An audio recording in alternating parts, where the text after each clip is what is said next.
We are off. How are you doing? Good.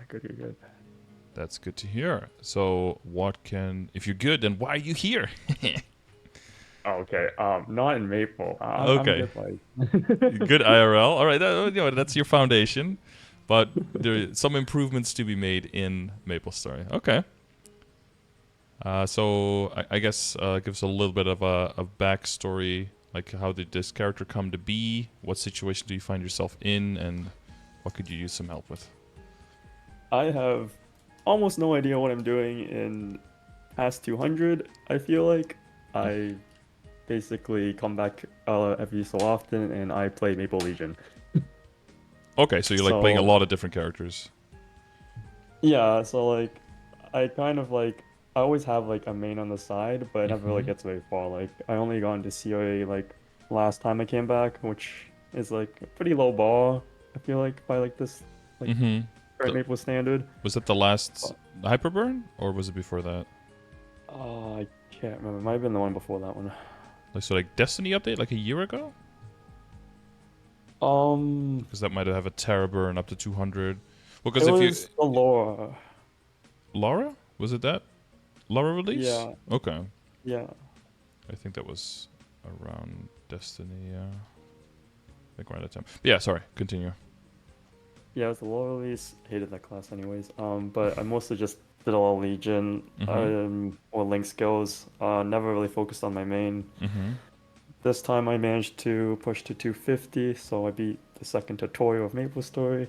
Mm-hmm. Um, so yeah, I'm just kind of looking for like where to progress and where to like really spend my time. Mm-hmm. Um, Is so also kind of yeah, go for it. also kind of fell back in the trap of pushing Legion again because I was like, oh, I kind of want 8K. Mm-hmm. Well, is that a trap or is that what you enjoy doing? It's a bit of both. Like in terms of effective use of time, I feel like it's not, Mm-hmm. but it's something that has to be done anyway, so I'm not too concerned. Mm-hmm. Well, when you say Uh, effective, that's always in reference to what you want to achieve, right? So, do you have like a different goal, like besides? Because my main thing is like, if someone likes playing Legion and like playing all of the different characters, then do that. You know, like who cares that you can't do like you can't solo Black Mage or whatever. Like if that's not what's fun for you and that's not really what you want to achieve, then that's not what you should be chasing either, right? yeah. So, Um, but you feel like AK Legion is something that's enjoyable, but you feel like at past this point, you'd also want to experience other parts of the game that you haven't experienced yet and now you're closer to that because of the level of your character. yeah, so like for me like it's always like account progression. Mm-hmm. But like there's a lot of things in like in Maple that are like I would consider what you call like horizontal progressions. Mm-hmm. Um I'm sure you're familiar with the phrase. So but there's also like the vertical part where it's obviously just your main and then like you get a bunch of return like I never made like for example I made like first time I made like miso gear on this character because I didn't really like Mm-hmm. conceptualize it until this time around. And I'm like, holy crap, I'm making like 200 mil per hour just farming. And I'm like, huh. And then like doing like weekly bosses, I was like, huh. There's a lot of like untapped resources that I haven't been making use of. Mm-hmm. Yeah, so like Um, yeah, I usually just call it like horizontal, like building in width rather than in depth kind of thing. That's usually where my focus is like, do I want to take one character very far, or do I just want to do like a lot of content on the account, not necessarily getting one character deeper into the game essentially. So you've done a lot of horizontal progression. Now you're looking to do more vertical. I guess it makes sense because your efficiency on your horizontal progression is declining, of course, right? yeah. Um, yeah, I feel like there's a lot of side things. Like, I don't know, I just learned about like what do you call it? Threads of Fate, and I'm like, oh, more Mm-hmm. horizontal stuff to do, more things to take care of, like there's familiars as well.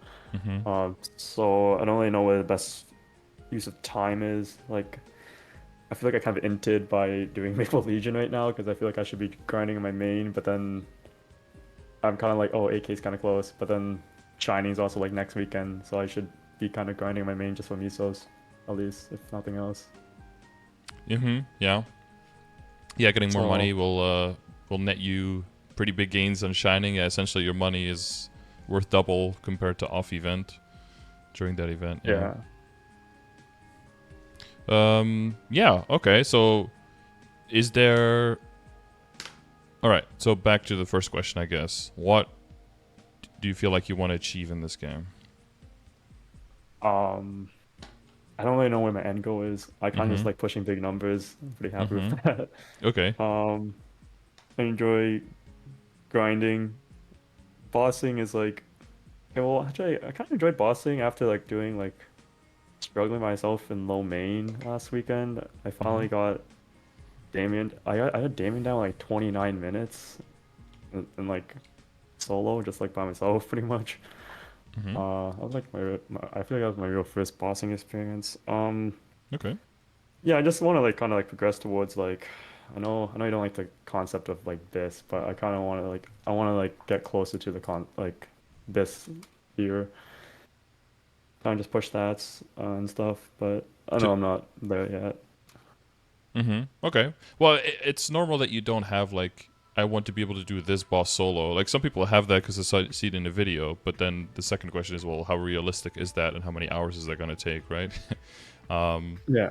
it's maybe you're a little bit more realistic in that you just want to gradually progress, and then whatever comes, whatever becomes within your possibilities, then you'll do that. But there's not really a specific goal in mind. That's fine. Um, so you enjoy a little bit of all the aspects of the game? What's your situation in terms of like how much you play, and are you like connected to a guild, and are you playing with friends, anything like that? Uh, Kind of playing by myself. I have a few friends that play, but they're different levels. Mm-hmm. Have a guild. Not sure if it's the right guild for me, but it's a guild. At least I have guild skills and stuff. Mm-hmm. But in terms of like connection for parties, I'm not sure if it's the best. I think they're like a different place and different tempo Mm-hmm. than me. But I play a decent bit. Other than my 9 to 5 job, I basically play Maple. Uh, yeah, I don't know how much to quantify my hours. Okay, sure. Because yeah, just to give like a ballpark so I can have some idea. I mean, so basically you have all of your evenings and chunks of your weekends available. Yeah. Yeah, you don't have to, give me your calendar. It's okay. Just well, some people are like, I have like at most an hour a day, to do dailies, and then maybe on the weekend I have like 2 or 3 hours. That's very different from someone who can play an average of like 8 hours a day. But so you're somewhere in the healthy amount, but if you want to get unhealthy with it, you could.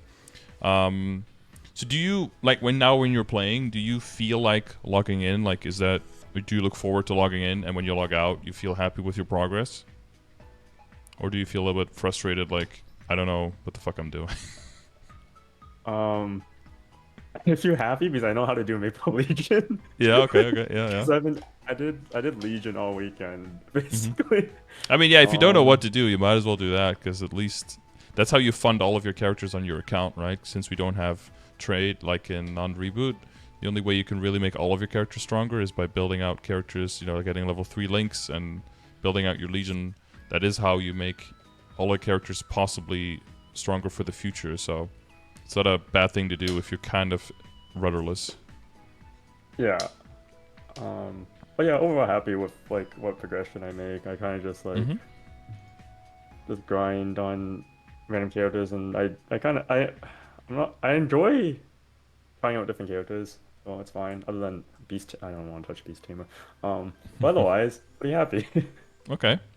And are there, so I guess for kind of like part two to get a little bit more into it, are there, to which extent are you familiar with my stream, with my commands? And are there any like topics, any mechanics in the game that you just don't understand at all that we might want to have explained before we really get like really deep into all of the details so that we can get those out of the way kind of thing?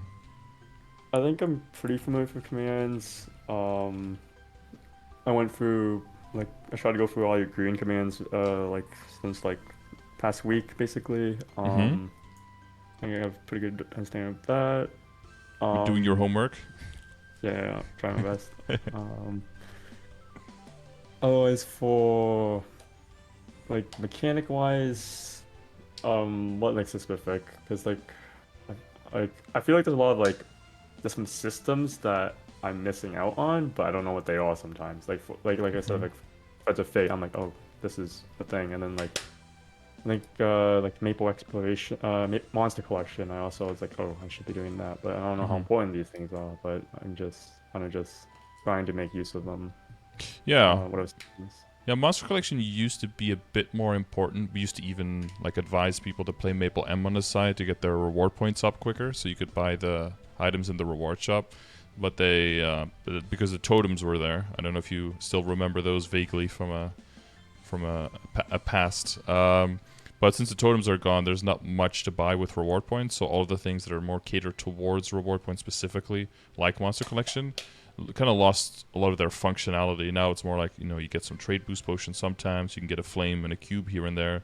Maybe an epot, like epic potential scroll every now and then. But those are very rare rewards. So it's not, at this point, it's more like if people want to do like a collector thing, they want to, like, it's basically like your Pokedex for MapleStory, right? So if you want to collect them all, you can do that more for like an aesthetic or collector's perspective. But the functionality from that aspect is kind of been lost on the reworking of the reward shop, essentially.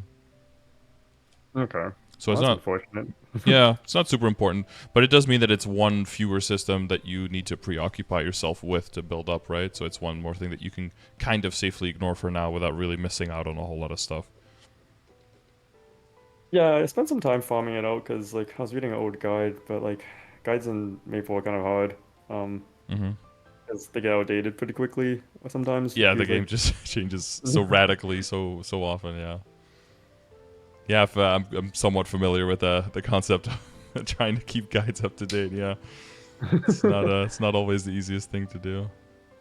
I think I just heard that they got rid of transposing. I didn't realize that was gone. Because transposing boss accessories used to be a thing or something, right?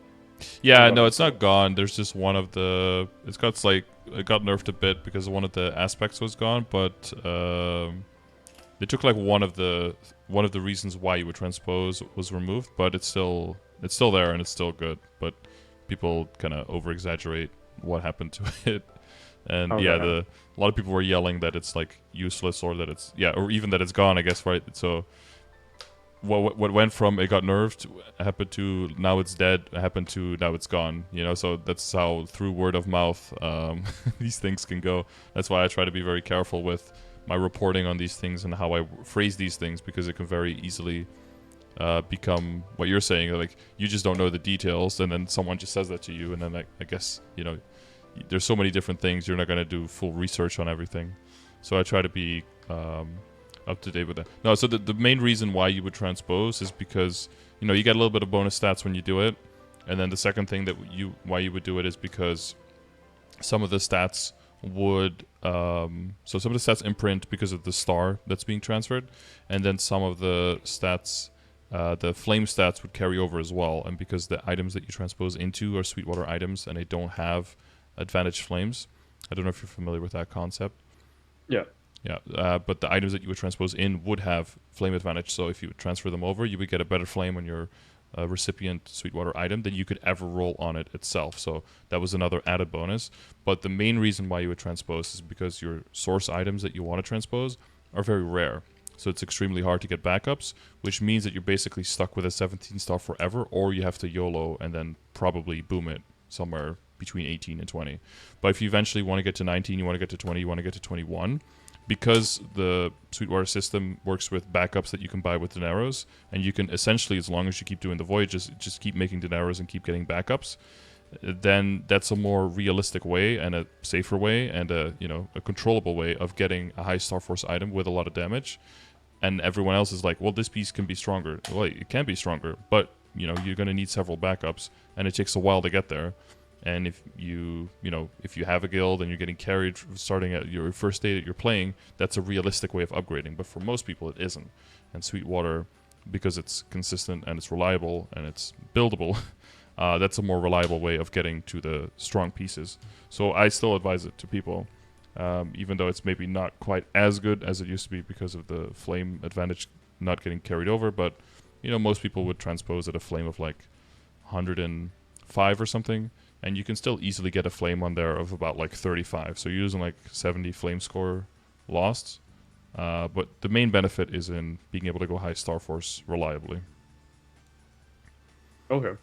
Yeah. So the topic of Starforcing, I guess, actually, Mm-hmm.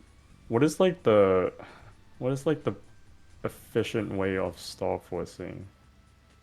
Yeah, so Starforcing's changed in Savior. So in the past, it was like you could go up to 12.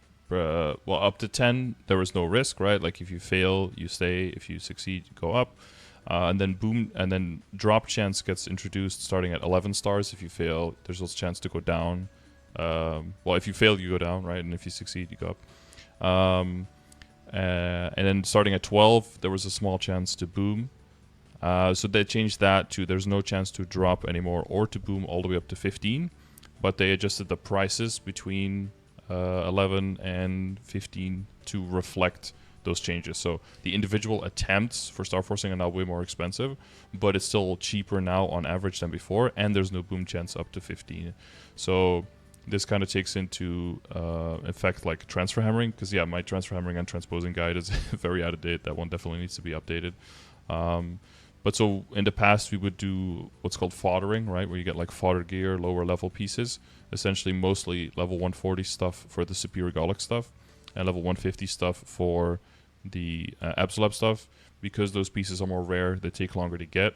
And, for the same reasons as I was talking about the backups for Sweetwater, if you can get more backups, then, you can risk Starforcing high, because even if it booms, you have the backup, and then that saves you money.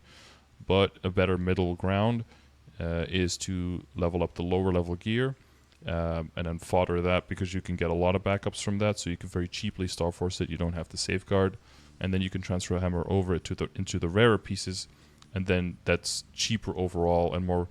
Like the cheapest way is to just do it on the item, but then you get a lot of booms, so it can take very long. The most expensive way would be to just transfer over the higher star, and then you only need one.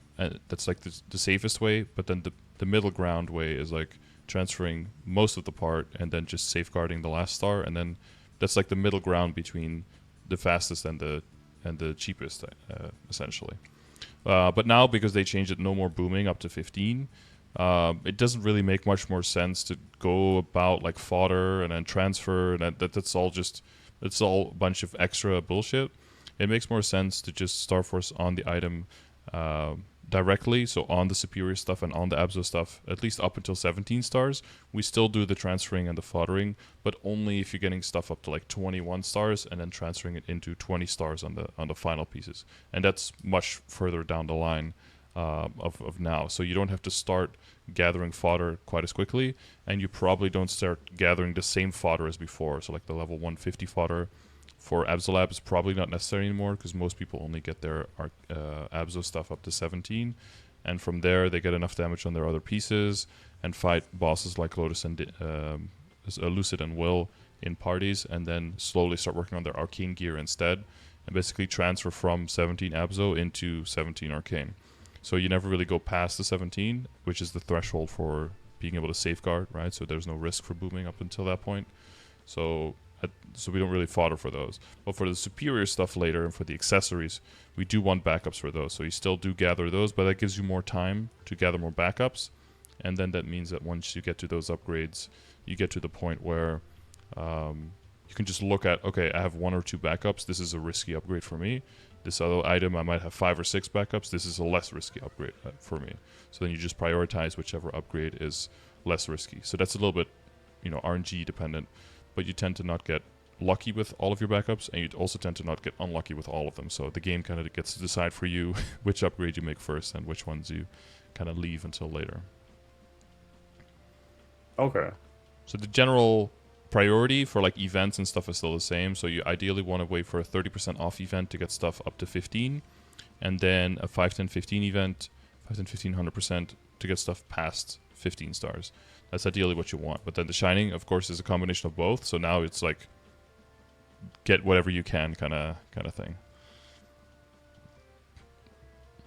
Okay. So like, I guess like on the high end, like what's the example of like Starforcing Arcane if you want to go past 17. Mm-hmm. Like what would you do? Sure. So one thing is that since you're going past 17, there's a chance to boom, so you need backups, right? You don't want to not have a backup because then you lose the set bonus, you lose the damage. So the first thing you need is you need backups, so either direct from a box or be able to buy it, so have enough boss drops and enough money to buy droplets or have droplets to be able to replace it if it booms. The second thing it's going to depend on is your your amount of your backups, whether you have any or whether you have many, how soon the next Starforcing event is, I say is a big factor. And then third factor would be just how much income you are making on your account. So someone who's making like 3 bill a week is not going to start risking tapping Arcanes off event just for the chance of maybe gaining a star if you just have one backup. That's not really a smart move. That money should be invested probably in bossing mules and stuff like that to bring up your weekly income first before you can start risking that kind of stuff.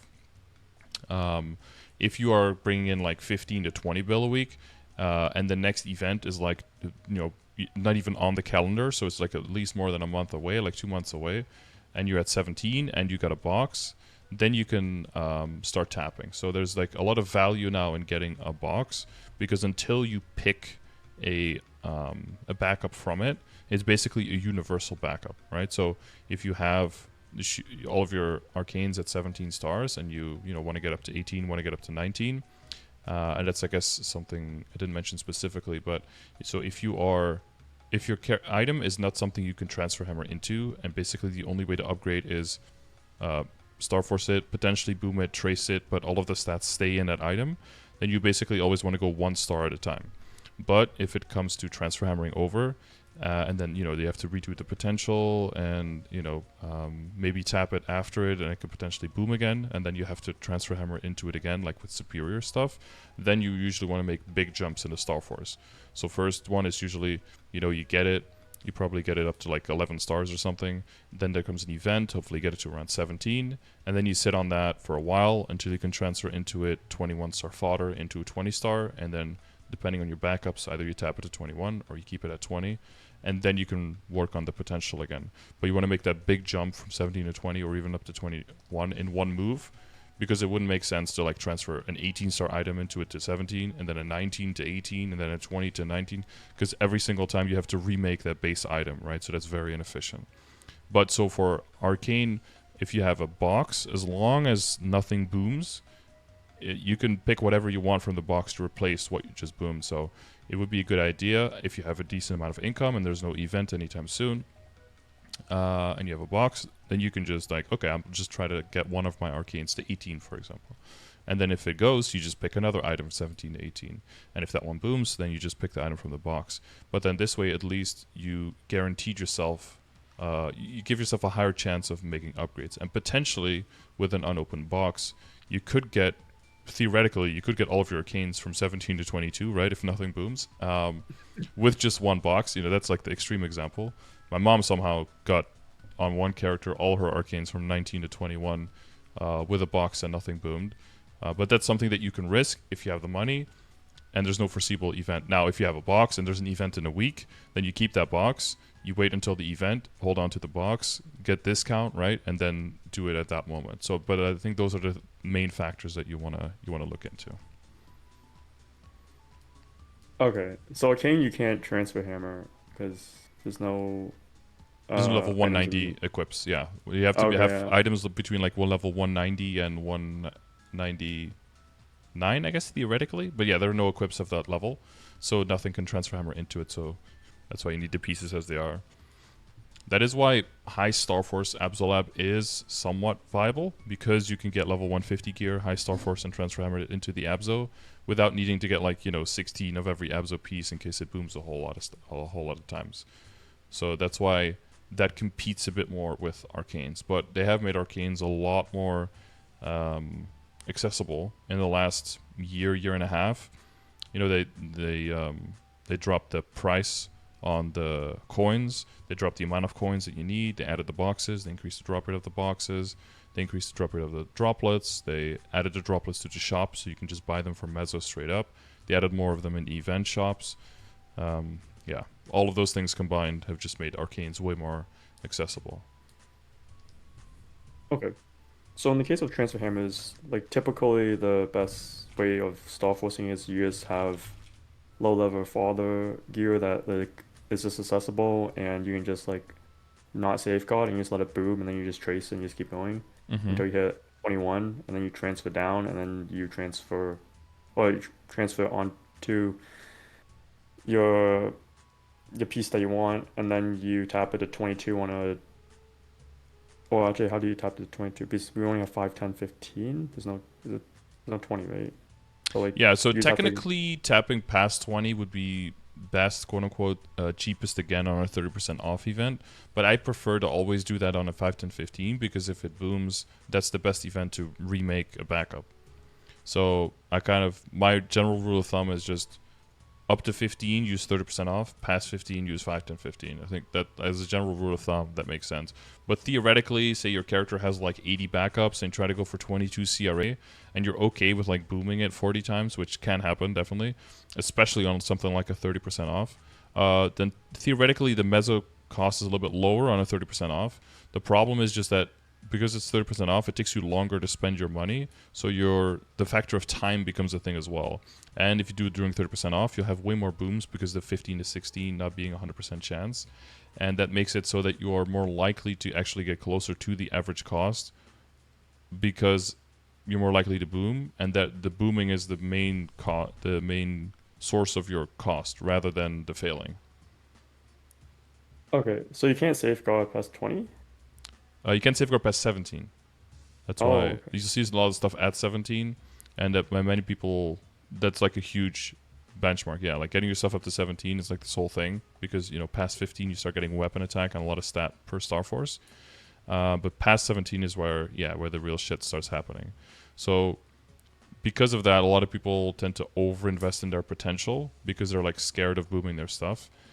But even though it is risky, it's a very calculated risk that you can take, and it's a good idea to not. Well, overinvesting is always a bad idea, but that's tautological because overinvesting is investing too much.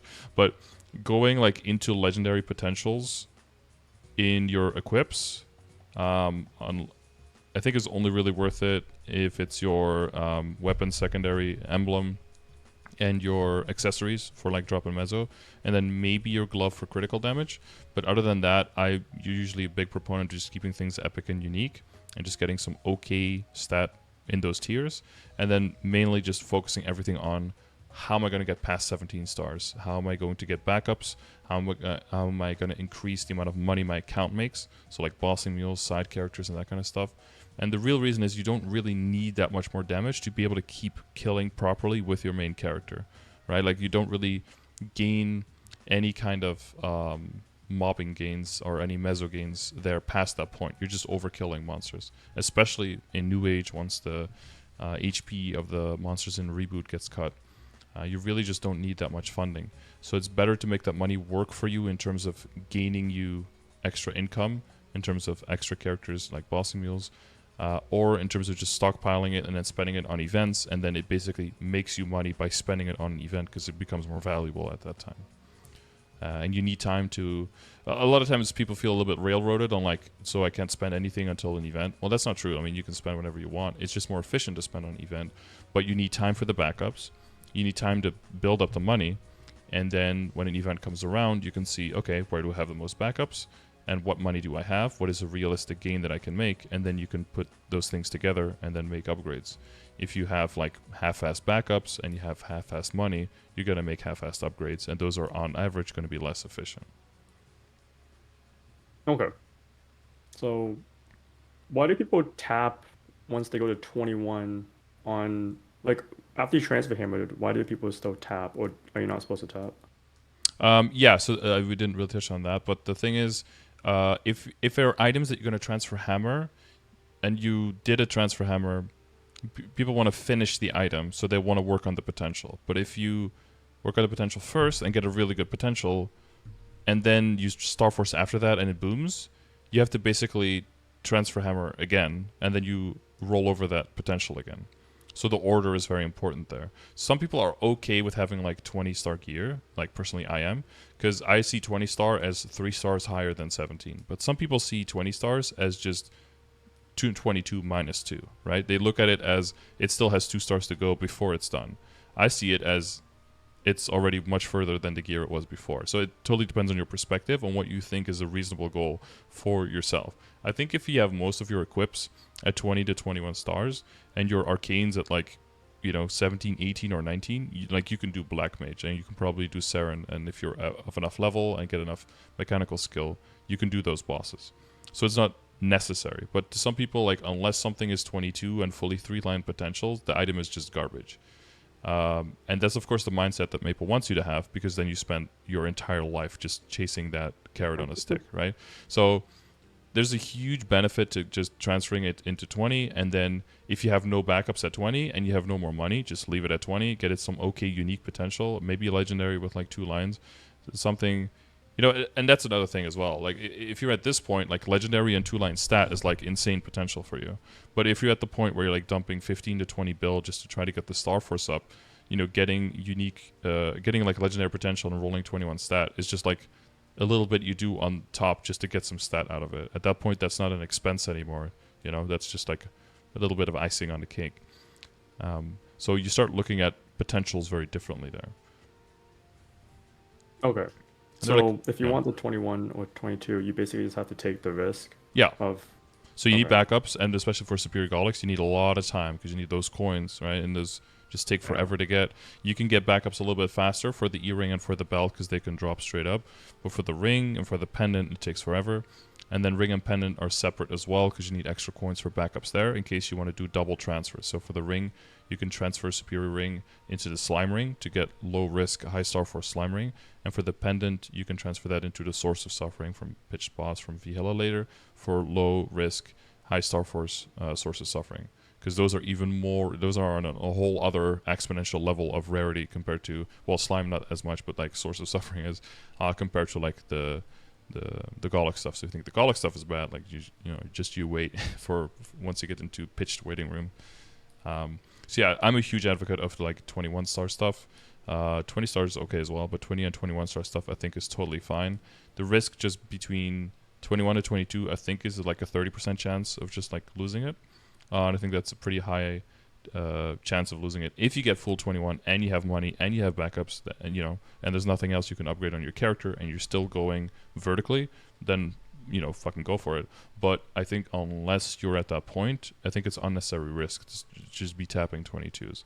The way you want to think about it is every next star, the gain of every next star is just less efficient than the previous one. Even if the gains per star are bigger, just the cost and the chance of dropping and all that just makes every next star prohibitively more expensive. So try to pick up the more guaranteed upgrades first, and then go for the riskier ones later.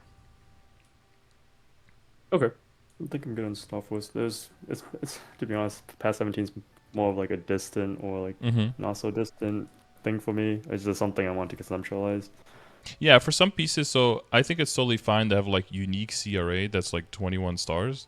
If I see like CRA pieces that are legendary but they're like 12 stars, I feel like that's a little bit of a missed opportunity. I think it's better to save the money up front because, legendary on CRA is also really bad.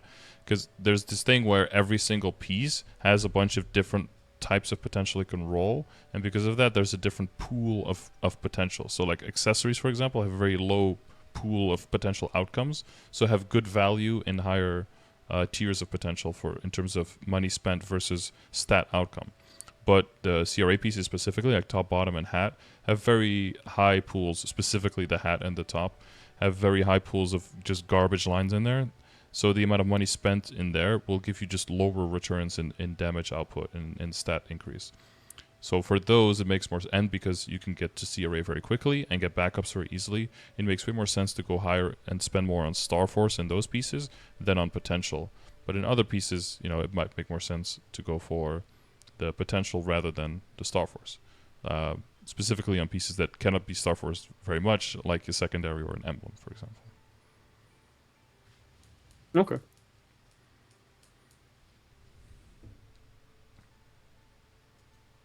Does that yeah, does that to give you some direction for Starforcing? I guess how I look at that.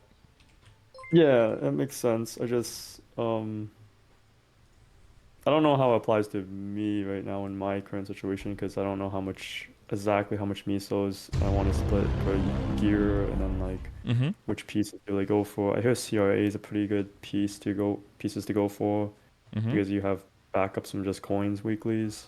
Yep. Do you Don't know how know high I want to do you know how much money you make on like a weekly basis right now? go. Probably rebuild without grinding and then 200 mil per hour if I'm grinding Mm-hmm. on my main, which I haven't been doing. Mm-hmm. Yep. But yeah, something like that. Okay.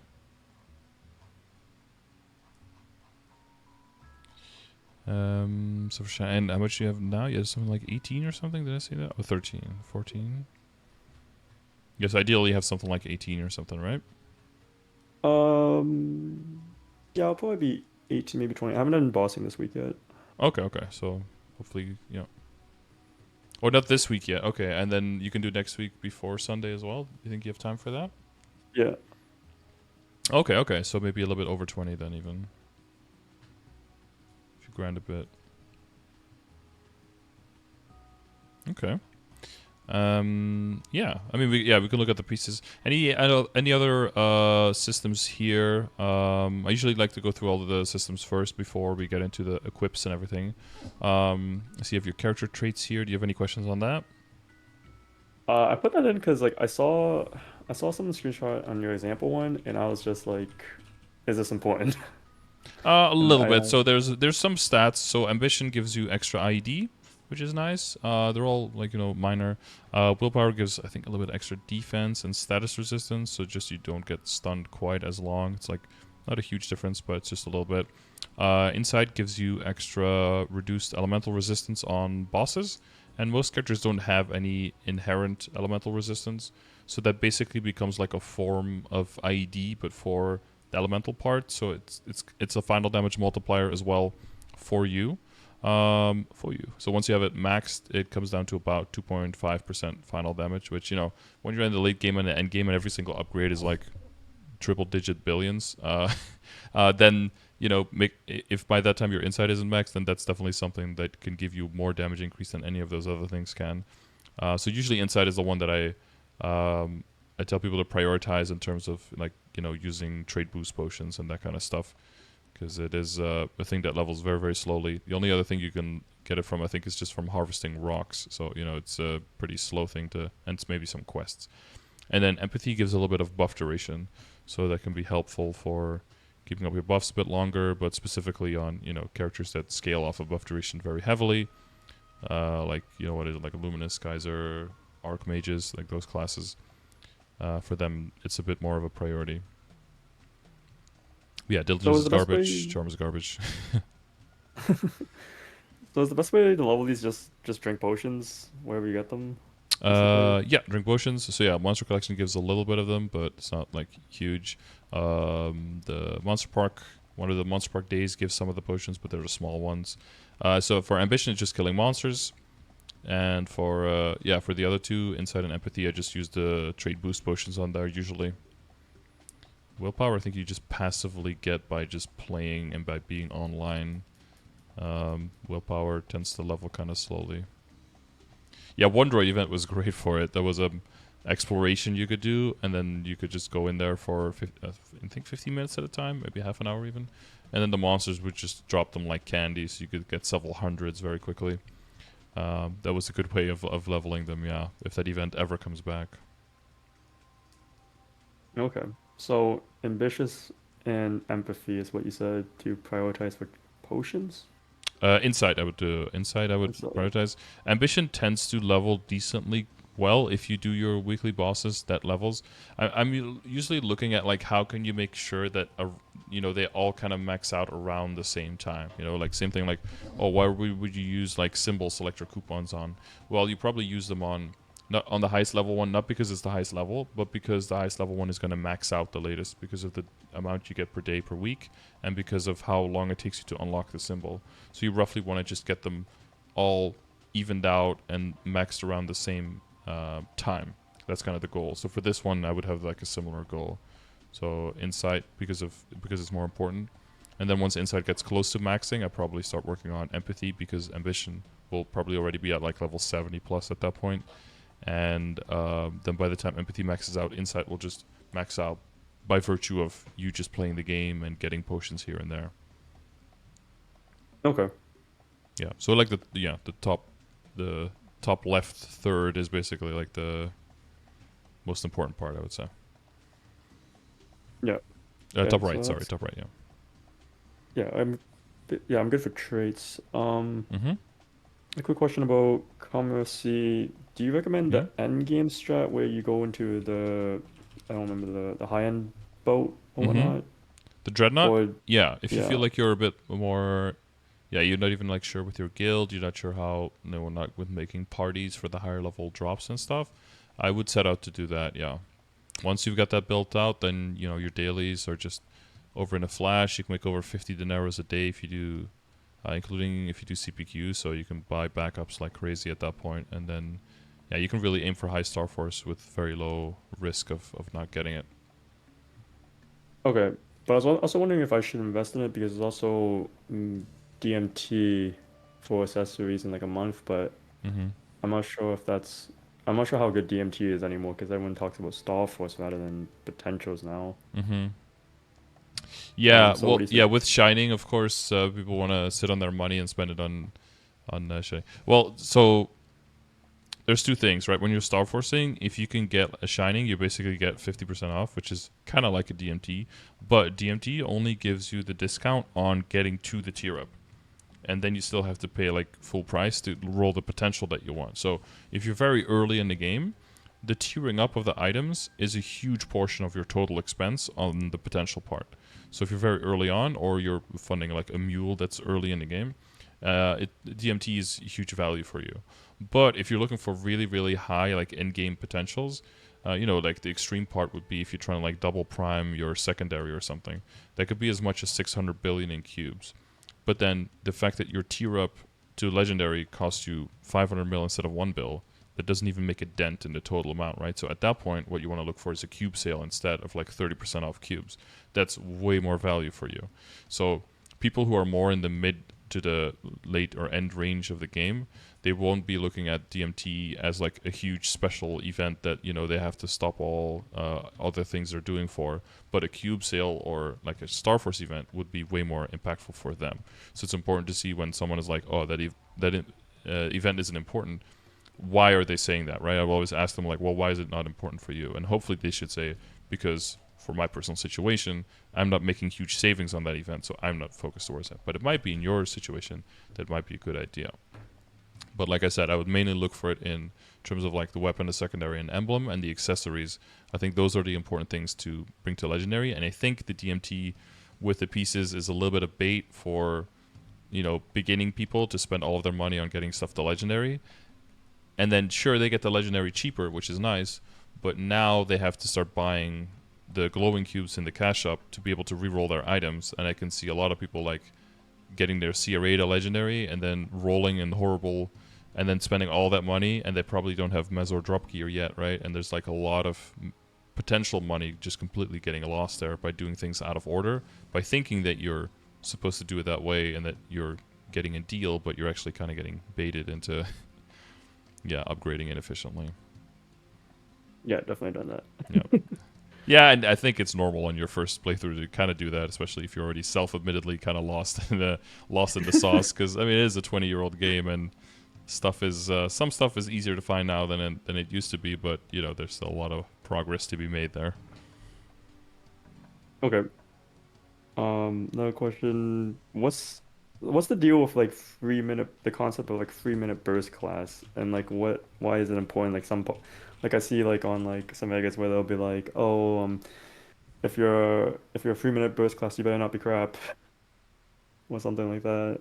Well, it just essentially means you can only do like your full burst every 3 minutes, right? The whole concept of burst really only came into play once fifth job came out, because before that, you might have had like one more bursty skill in like your hyper skills, but that was kind of it. But now it's really about like you have all of these buffs, all of these damaging skills together, and especially when you're in a party and you have supports, it's important to know what kind of composition in the party you have. Some classes, some supports do have like a 3 minute cycle on their support as well. Like a Kana, for example, the domain is on a 3 minute duration. But bishops, for example, on benediction can do either 2 minute or a 3 minute. So they can, when they tap it, it's on 3 minute cooldown and it lasts pretty long. If they tap it again, they shorten the duration, but they also shorten the cooldown to 2 minutes. So if you want to know when you should be bursting and when you should be timing your bind to make sure that you can commit your burst, it's important to know like which class is which, so you can kind of come up with a game plan before you go into the boss fight.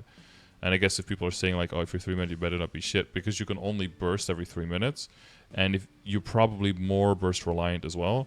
And then if you kind of miss your burst or you fuck up the order of things, your total damage over time will go down a lot, because your entire, full damage on your rotation is basically relying on you pulling off your burst perfectly.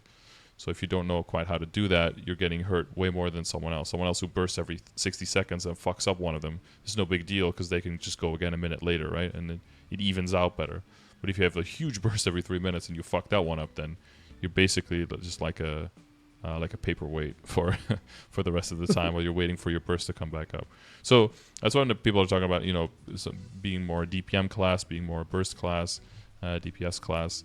There's a lot of different, terms that float around. Some people use DPM as DPS and vice versa. It gets more confusing that way.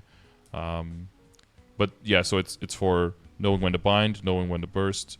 The supports to know who they're synchronizing with, who they're not synchronizing with, and the DPM versus DPS thing, basically. Do you know where Buck sits in this situation? Yeah, so I believe you're 3 minute because of your lightning form, but you have a 90-second burst with your, I always forget the name, Howling Howling Fist, yeah. So you want to use 2 Howling Fists for every lightning form. So ideally you use Howling Fist every time off cooldown, so that when it comes back, you go back into your 3 minute rotation with lightning form.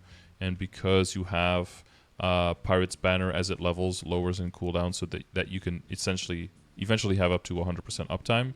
And because of your overdrive goes down to 75-second cooldown, I believe, which is also shorter. You typically tend to hold on to your overdrive to always use together with your Howling Fist. And I don't know if you have the link skill, but also together with your terms and conditions, the Angelic Buster link skill, so that you can basically do like burst, Howling Fist, and then the second one is pop all your shit, burst, Howling Fist again, lightning form, big balls, and that's your. So you'd have like what they call a small burst and a big burst. So the small burst would be every 90 seconds, and then the big burst would be every 180. Okay. Yep. So Buck falls more into a burst class, not a DPM. So you have a little bit of both because of Lord of the Deep, right? So, but Yeah. in order to keep that DPM from Lord of the Deep up, you have to stay very close to the boss. So it's a bit more risky. So what you have to learn a lot is responding quickly to like animations of the boss. If he's doing this animation, does it mean he's pushing me back? Then you might have to dash behind him. But you have a lot of options, right? During lightning form, you have a teleport. You have your serpent vortex that you can use to teleport in a bunch of different directions. You have your regular dash. You have your super dash. So you have an insane amount of options to you available, so that you can stay close to the boss. But your total damage, yeah. So if you can't do like the positioning properly and stay close to the boss and keep your DPM up with Lord of the Deep, then essentially you're just like that paperweight 3 minute burst with a little bit more on the 90 seconds, but probably because you're using it every 90 seconds, and then bind people bind typically every 2 minutes or every 3 minutes if it's together with the domain and everything. You tend to have to use your Howling Fist off of bind, so there's a potential for the boss to teleport out of it, to walk out of it, So you have to learn, like, what is a safe time to use it, right? Try to be like, okay, the boss just used a skill that was a teleport, they're probably going to stay in place for a little bit. Or the boss just used a certain skill that makes them untargetable. Right after that, they're probably going to become targetable. So usually during the boss fight, you have communication, especially during team boss fights, of like, okay, is everyone's burst up?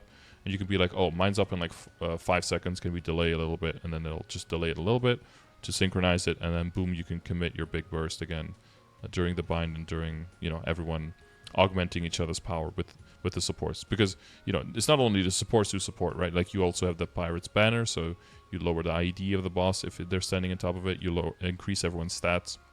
So all of those things compounding on top of each other. It's just important to synchronize that. Okay.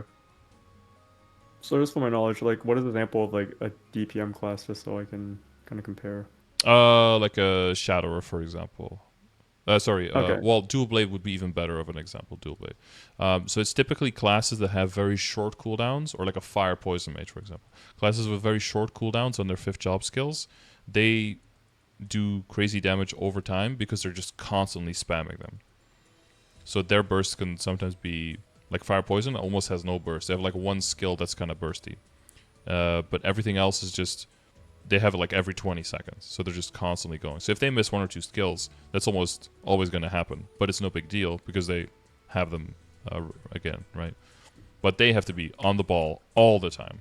So their damage over time, for you, if you're like a big 3-minute burst class, as long as you do your burst right, you kind of did your thing. But for them to do their shit right, they have to be constantly, always positioning right, always timing everything right, always using everything off of cooldown, always dodging all the attacks, never getting stunned, right? So that's a way more stressful thing. So Buck in that sense is a more relaxed thing. You have like a few big skills, and then during the fight, you just have to make sure that you're positioned well.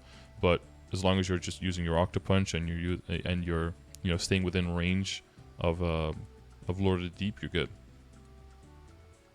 Okay. And then the last kind of mechanic question, not quite. It's just nodes. In my situation, would you recommend crafting nodes or just like crafting exact skills or crafting nodes? Yeah, stones. you're still looking for a boost node, I think, right? Saw that correctly. So you have 3 boost nodes. You're probably going to have 4, I think. Oh, you have 5 actually. Never mind. Yeah, what? so I have an extra trio that I need to drop. The last one that's on the grid.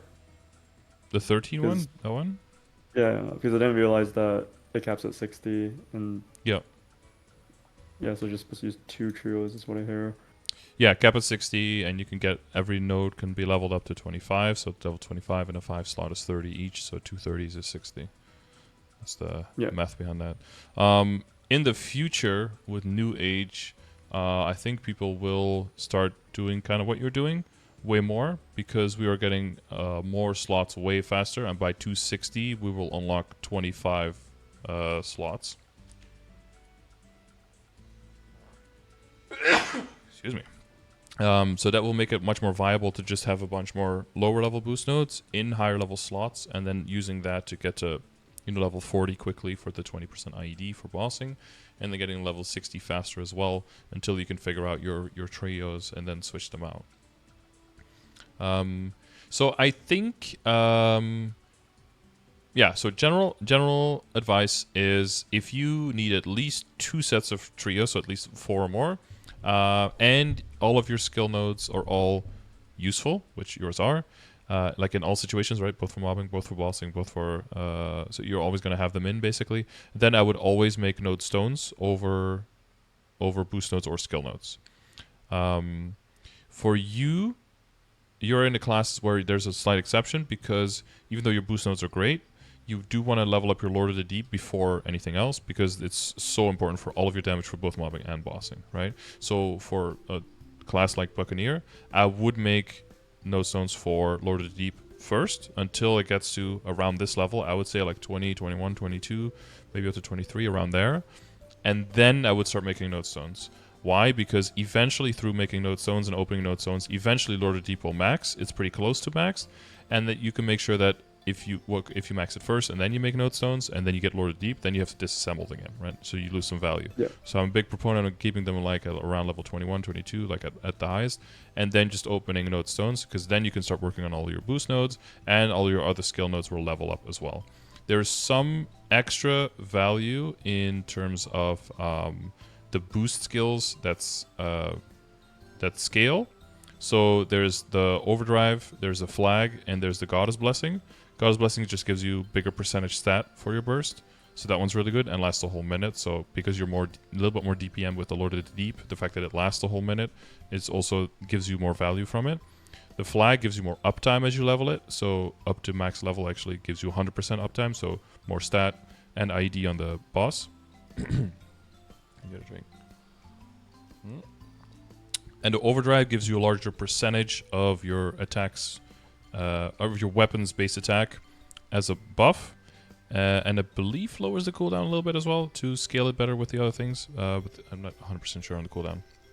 But for that reason as well, I would say you wouldn't really use Overdrive and Flag as much until they're higher leveled. Because otherwise, they're just not up as much and they don't synchronize with your stuff as much.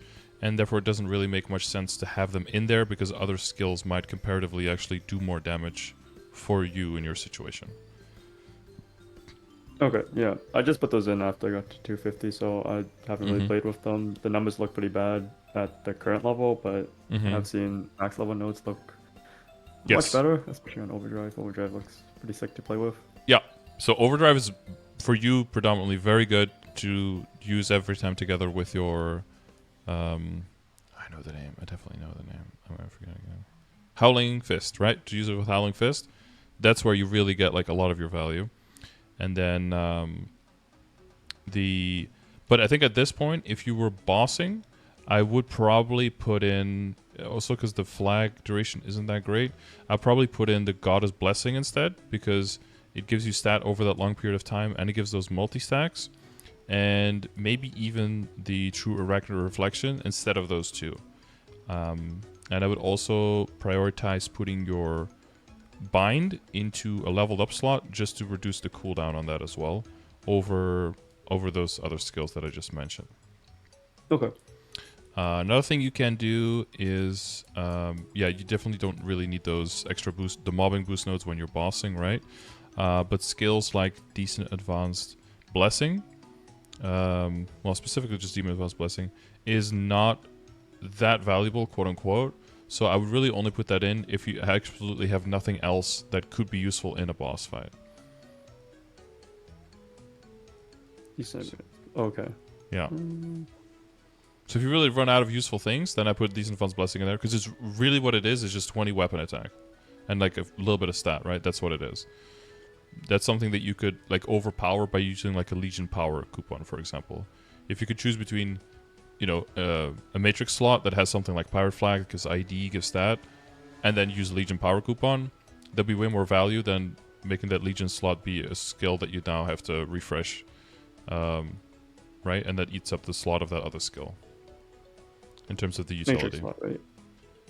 Yeah, Matrix slot, yeah. Okay. Yeah. Once you get to like 270 and stuff, then you could just slam whatever you want in there, and maybe you move like one thing around for like a special node here and there, or you add a bind, or you take the bind out if you're just doing bosses that you can just nuke, or maybe Holy Symbol at the end of the boss fight to min-max the drop on the box, and then you switch it with something else with like Blink or something if you don't really need that. But other than that, it's but before that, you have to be a little bit more selective, with which nodes go in there. Okay, so at this point, I can move to just crafting random nodes because my Lord Deep's at 23 and HS is at 21. Yeah, at this situation, I would, yeah. Okay. Yeah, I think that's all I have for like kind of mechanic questions. So I have questions about like what to spend my time on, or I'm not sure if you want to do gear first. Yeah, so what else? Let's check here. Link skills are good. On like what to select and where to go. If you go up a bit, those ones are mobbing. I have linked. Yeah, mobbing, you get extra crit, right? And for bossing, you don't need the bossing. crits. Yeah, that looks... That looks good. Yeah. Yeah. I mean, people are gonna give you shit for how your Legion board looks. Oh, It's like it Swiss looks even cheese and better. It's like Swiss cheese and a checkered boards right now. yeah. Well, like I don't know. I'm still I'm leveled like probably like 8,200 on the weekend. Mm-hmm. Okay. So yeah, look, it looks worse Yeah, now it's still actually. in flux. And I couldn't care. The stats are there. Yeah. No, no, exactly. I mean, it's just like yeah, it's going a little bit into the other areas, but I guess that's just gonna happen if the pieces get bigger and everything. So for the normal monster damage, so for the mobbing one, I guess make sure that once you get to 8k and you clean it up a bit more, that you start moving into the left into critical damage. Okay. That's going to be massive damage increase. And then as a general advice, make sure that the middle stats that you move those around to something that's useful that the character that you're on. Just like as a side note, it's going to not make a huge increase in your damage now, but like for here example, you have attack and dex, but I'm pretty sure you use this on your buck, right? So switch the dex to strength. And then the other one, the bossing, you have what is it, HP and luck. I don't know which character uses those two stats, but it's just a little bit of attack and a little bit of main stat that you're missing out on if you don't switch those mid stats there. Yeah, I forgot to because I think I reset my board at some point to go for EXP because I was overspec'd for crit rate. But yeah, I got you. Yeah, so just enough crit so you get hit 100, and then if you need damage, it's between critical damage and normal monster damage. Normal monster damage seems better than it is because all of the sources of normal monster damage are basically hidden and they're not in your stat window. So if you don't build anything, you don't have any percentage damage whatsoever, your base damage is 100% damage. That's like your base amount. So then you start adding damage to that based on what you're hitting. So if you're hitting a normal monster, your damage percentage and your normal monster damage percentage get added up to that. If you're hitting a boss monster, then your damage percentage and your boss damage percentage instead get added up to that. But so if you see like, I don't know, 60% damage and you have like your dice, right? So you're typically a little bit higher, maybe like 80%. And you have between your hyper stats and your Legion grid and Alara does normal monster damage, I think. If between all of that, you have like around like 100% as well, and your base is 100%, and your total damage is almost like 300%. Probably even a little bit more with the hyper stats as well for damage percent. So if you're adding like 5% damage or something to normal monsters or to damage, and your total is 300, you're adding 1/60th, so that's like 1.6% final damage. If your critical damage is at, like 100% critical damage, your hidden critical damage is like 35, right? Because the base hit is between 20 and 50% critical damage, so that's like 35 on average. And your visual critical damage is a bit higher with your hyper skill, so that's probably gonna come out to like over 100, I'm guessing. If you're like fully stacked with that. Yeah, right now I see you at 68, but I think if you stack everything, you get pretty close to 100 pretty quickly.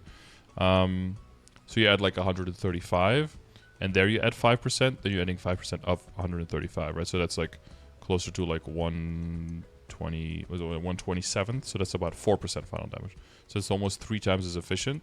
Even though they're both say 5%, one gives you almost 3 times the damage than the other one does. So yeah, I didn't really consider that. If you get closer to, like, because Lord of the Deep, if you're just zooming past and you're not one-shotting anymore, you definitely want to start looking at for your mobbing to float more into the critical damage. And in general, also for the bossing, you have to look at your total stats. But generally for bossing, the priority would be, again, get enough critical rate to hit 100%, which for you is nothing because you have like 80% bossing critical rate, right? And then typically make sure you have enough IED to hit the metrics in the progression grid, and then max out your critical damage and then your boss damage. Not because critical damage is always better, but it's just harder to get access to critical damage. And even if you have access, like as a Buccaneer, critical damage tends to still scale better than boss damage, and then go into boss damage after that. Of course, once you get to 8k, all of those 3 are maxed easily, right? And if you, like in your situation, you don't even need crit, you'll start adding into the middle grid again, where the strength and the weapon attack will be, and start filling out those instead.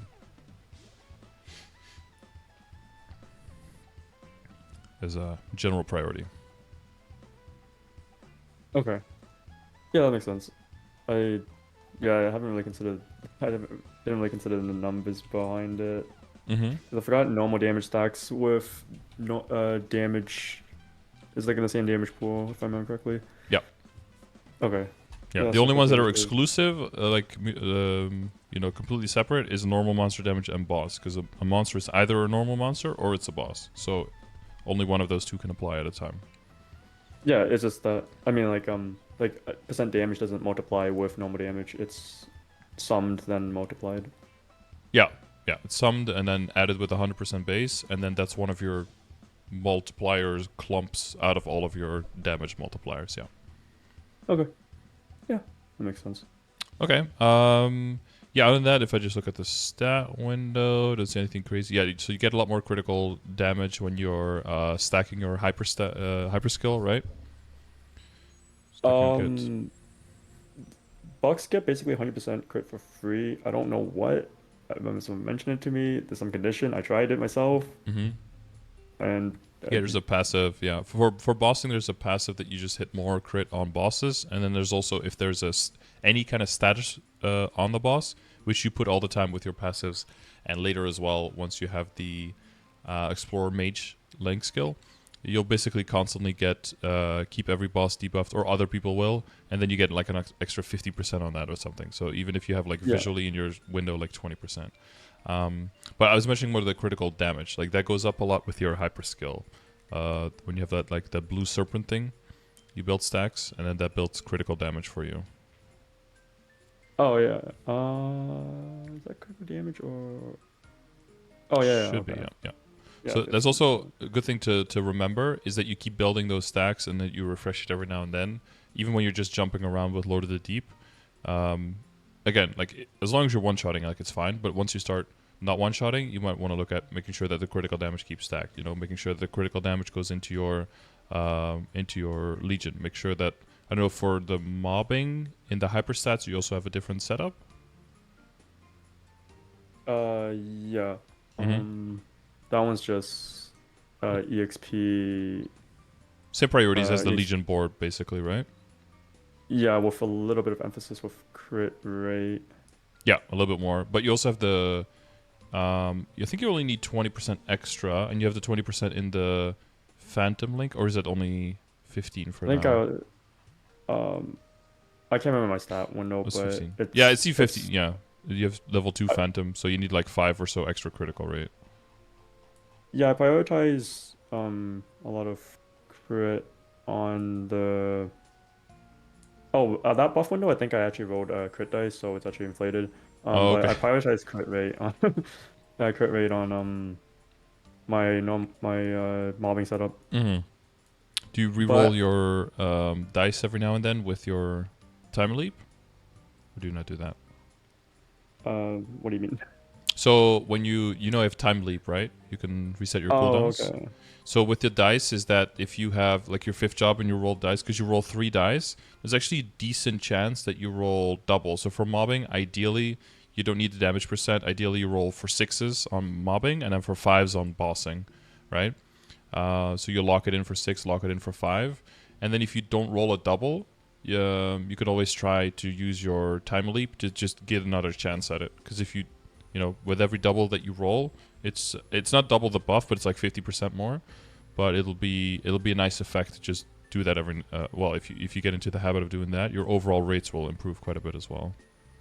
Okay, I'll consider that for bossing. I don't think I could be bothered with mobbing. Yeah, sure. I mean, yeah, you roll a 666 once, like those rates go zoom, and your character already is zooming, so put 2 and 2 together. I try to turn my brain off as much as possible when I'm mobbing. Yeah. I don't think I even. Okay. The only thing I buff is I do like a quick dice and a hyper holy symbol. I don't even bother with decent shot fights, nothing like that. I just go. I mean, as long as as long as you could reliably one shot, buff as little as possible, right? But as you go stronger bosses and more intricate maps and all that stuff, and keeping the rates up gets more difficult, then just again, buff as little as you need to, but it'll be just a slightly longer list of things to rebuff. And then maybe, auto buff and stuff comes in. if you get pets with auto buff, then you can put some decent skills on there, and then you don't even have to worry about those anymore. Like Holy Symbol and Sharp Eyes, you could put on auto buff, and then they just keep it buffed up for you. Wait, I thought you couldn't do that. Oh yeah, you can do that for sure. Oh crap! I guess I'll have to spend some more money. Oh. Yeah, so if you have the pet here, then you can drag the skills. There's some exceptions, but you can drag the skills in here. And then you can also make it so that you turn it off in a town map, so I don't do it. And if I untick that now, boom, they just throw all the buffs in there. And then whenever it runs out, they just automatically refresh it. Damn, I have too many buffs then. That's unfortunate. Okay. Yeah. Well, it helps clean up your keyboard a bit as well. So for bossing, you can get all the keys and all the buttons a little bit closer together. And that might simplify things as well. Because before this function, yeah, because of all the decent skills, things got really complicated and messy for keyboard setups. So that helped as well to clean that up quite a bit. Yeah, I need to get a third pet. Okay, that's fine. That's good to know. Easier for decent skills. Hyperstat allocation for, would you prioritize crit damage or normal damage and damage? Because like I would evenly do it basically between all three. Okay. Until you get to like 10, 11, then I would really look at your stat window and kind of see, you know, if you're a class that has like 300% regular percent damage, then go into crit damage. If you're a class that has like 120+% critical damage, then probably go into damage percentage. But that's really only a thing like once you're past like level 10 or 11. Up until there, you just evenly bring it up. Okay. Yeah. I just ask because like the ratio is different than the only other thing that we didn't mention here that you might want to look into is arcane power. So because that can determine your final damage as well, right? It doesn't give you direct range, but because of the arcane power going up, it might help you get into like the 10, 30, or 50% bracket of final damage on monsters. And because you're still building up your arcane power, you're not maxed yet. That could be a bigger impact on your final damage than any of the other things. So that's also something to look into in terms of priorities. But I've got a video on that, !hyperstats, if you want to look at that later. Kind of go over the priorities there in terms of mobbing and bossing, which stats to roll into, how far do you push, all that stuff. Yeah, I had a look at that. I just basically went with go for stat scarcity stuff. Just because that's how multipliers usually end up being. I did put a few points into attack power. I'm not sure if that's bad, but I just trickled in like 2 points. Yeah, if you put like so the thing is just like with that, if you have leftover points, if you're planning on grinding and leveling every now and then I think it's better to just keep your points just floating like this. Like you have 26 points, so you can just wait and save up until you can do the next level. Because you run into risk a little bit if you spend all the points you have. Yes, you're min-maxing in that situation, you're getting a little bit stronger, but then you can kind of lose sight on how many points you've kind of sunk into those more peripheral stats like attack and like main stat and that kind of thing, and then that might actually kind of postpone the bigger increases in getting something from like 12 to 13, which would have been a bigger increase for you. You can kind of lose track. And also, every time you have to do that, you have to reset the whole thing and do all the clicking again, which is fucking annoying. That's the other thing. So if you're like, I'm going to be this level for like the next 3 months, then yeah, spend all the little points. But if you know you're going to keep leveling every now and then I think it's better to just float the points and just assign them so you can keep better track of how much you have. Okay, yeah, that makes sense. I kind of resist clicking like the 1 or 2, like first 2 are like 1 cost, 1 point and like 3 points, but yeah. There should be just a minus and a plus, and like you should be able to put like 10 points in, but yeah, I don't know, baby steps. You know, we have presets, so now it's gonna take like 2 years until they come full circle and get back to hyperstats until they do something with that. I think so. Okay. Kind of blessings on that for now. You brought up training actually. In training, what do you typically go for? Like, do you go for Misos, EXP, familiars? Because like I leveled to 250 in Arcane. I'm not sure if that's kind of inting like Arcane. Yeah, in Arcana. Yeah, it could be a bit griefing. It depends on the goal of the character. So if your goal is just like, I want to get levels and don't want to have to fight with 300 other people over the same 2 maps that everyone else is in, I can train here quite chill and I can get to 250. And my goal is kind of just to chill around 250 anyway and not really push past that for the time being. Then that's totally fine. The typically though people use Celis for that purpose because Celis is also pretty uncrowded, has better EXP, and tends to have a high level burn as well, and is not that much harder to kill. So Celis would be probably an upgrade for compared to Arcana in pretty much every way. And you're also not getting familiars, right? So you're like bound by the same restrictions, but you have some extra benefits there. A lot of people will elect to go into bigger maps if they are trying to push past 250. Then they would be trying to look for familiars faster, and they would be okay with taking maybe a little bit of a hit in EXP and maybe a little bit of a hit in Meso as well, as long as it means getting familiars and getting closer to that, epic familiar with drop rate, and then into the uniques with boss damage and that kind of stuff as fast as possible if they're planning on, really keeping on the vertical progression. Okay. So it's up to you whether you're like, okay, I want this character to stay on track with everything. I want to be able to, get into hard lucid, hard will, and I want to have some healing fams when I get to hard will, for example, to make that boss fight bearable. I want to get into the Genebra's bosses. I want to go full Arcanes. I want to keep on track with that. You need to get some familiar income. You don't need to, but if you don't get that, then you're going to have to overcompensate with all of your other upgrades in your game, right? Like my DA got by not really having really good familiars. I had healing ones, but no damage ones. But to compensate for that, I was like full 22 Arcanes pretty early. So, that can offset that benefit. But if you're trying to look at it from an efficiency standpoint, you want to kind of evenly bring up all those systems. And what does evenly mean there? Basically what the numbers in the progression grid, right? That tries to keep track of like what is evenly there. In terms of like time spent versus value expected.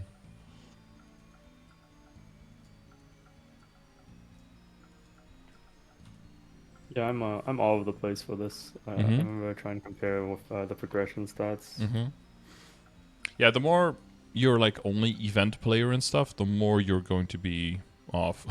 Because some things you don't need to because you have temporary gear, and then you have like event rings that other people might not have, and then suddenly maybe an event gives a whole bunch of nodes where another one didn't, like people who played during the Clover event, and then that's going to be way out of whack. Or there's a Shining event coming soon, so you're saving all your money, so your Star Force is really low, but then once the event happens, it'll be really high. It's not like an exact science, right? That's why it's all pretty wide margins and just like general goal numbers. But you do know that if you're way off of something, then if you're way lower than it, then you will get more efficiency for your time by focusing on it.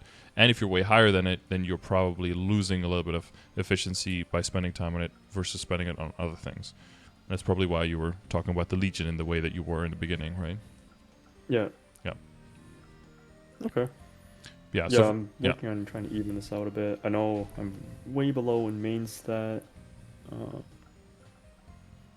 Yeah, the other thing is that you said that you make like 200 mil an hour. That's like a lot for you, but that could be a lot better. But the problem with Buck is that you're basically just zooming your pets all across, and they don't really have good time to loot anything. So Buck is definitely one of those classes that benefits a lot from vac pets if they come out. Not to force you to spending all your money, but you will benefit a lot from that, and you will see like way better gains, because I'm sure you see that like a lot of the mesobags only stay around for 2 minutes, right? And if your pets don't get to physically just walk over them at a acceptable pace, they will just they'll pull a few with them, but they won't loot all of them. Yeah, I have a backpack right now because of the temp one. Okay, yeah. When a permanent one comes, I'll probably just buy it because I don't know how to play this game without a backpack anymore. Yeah, they do a very good job at like, giving you the first taste for free, and then the next one is $100.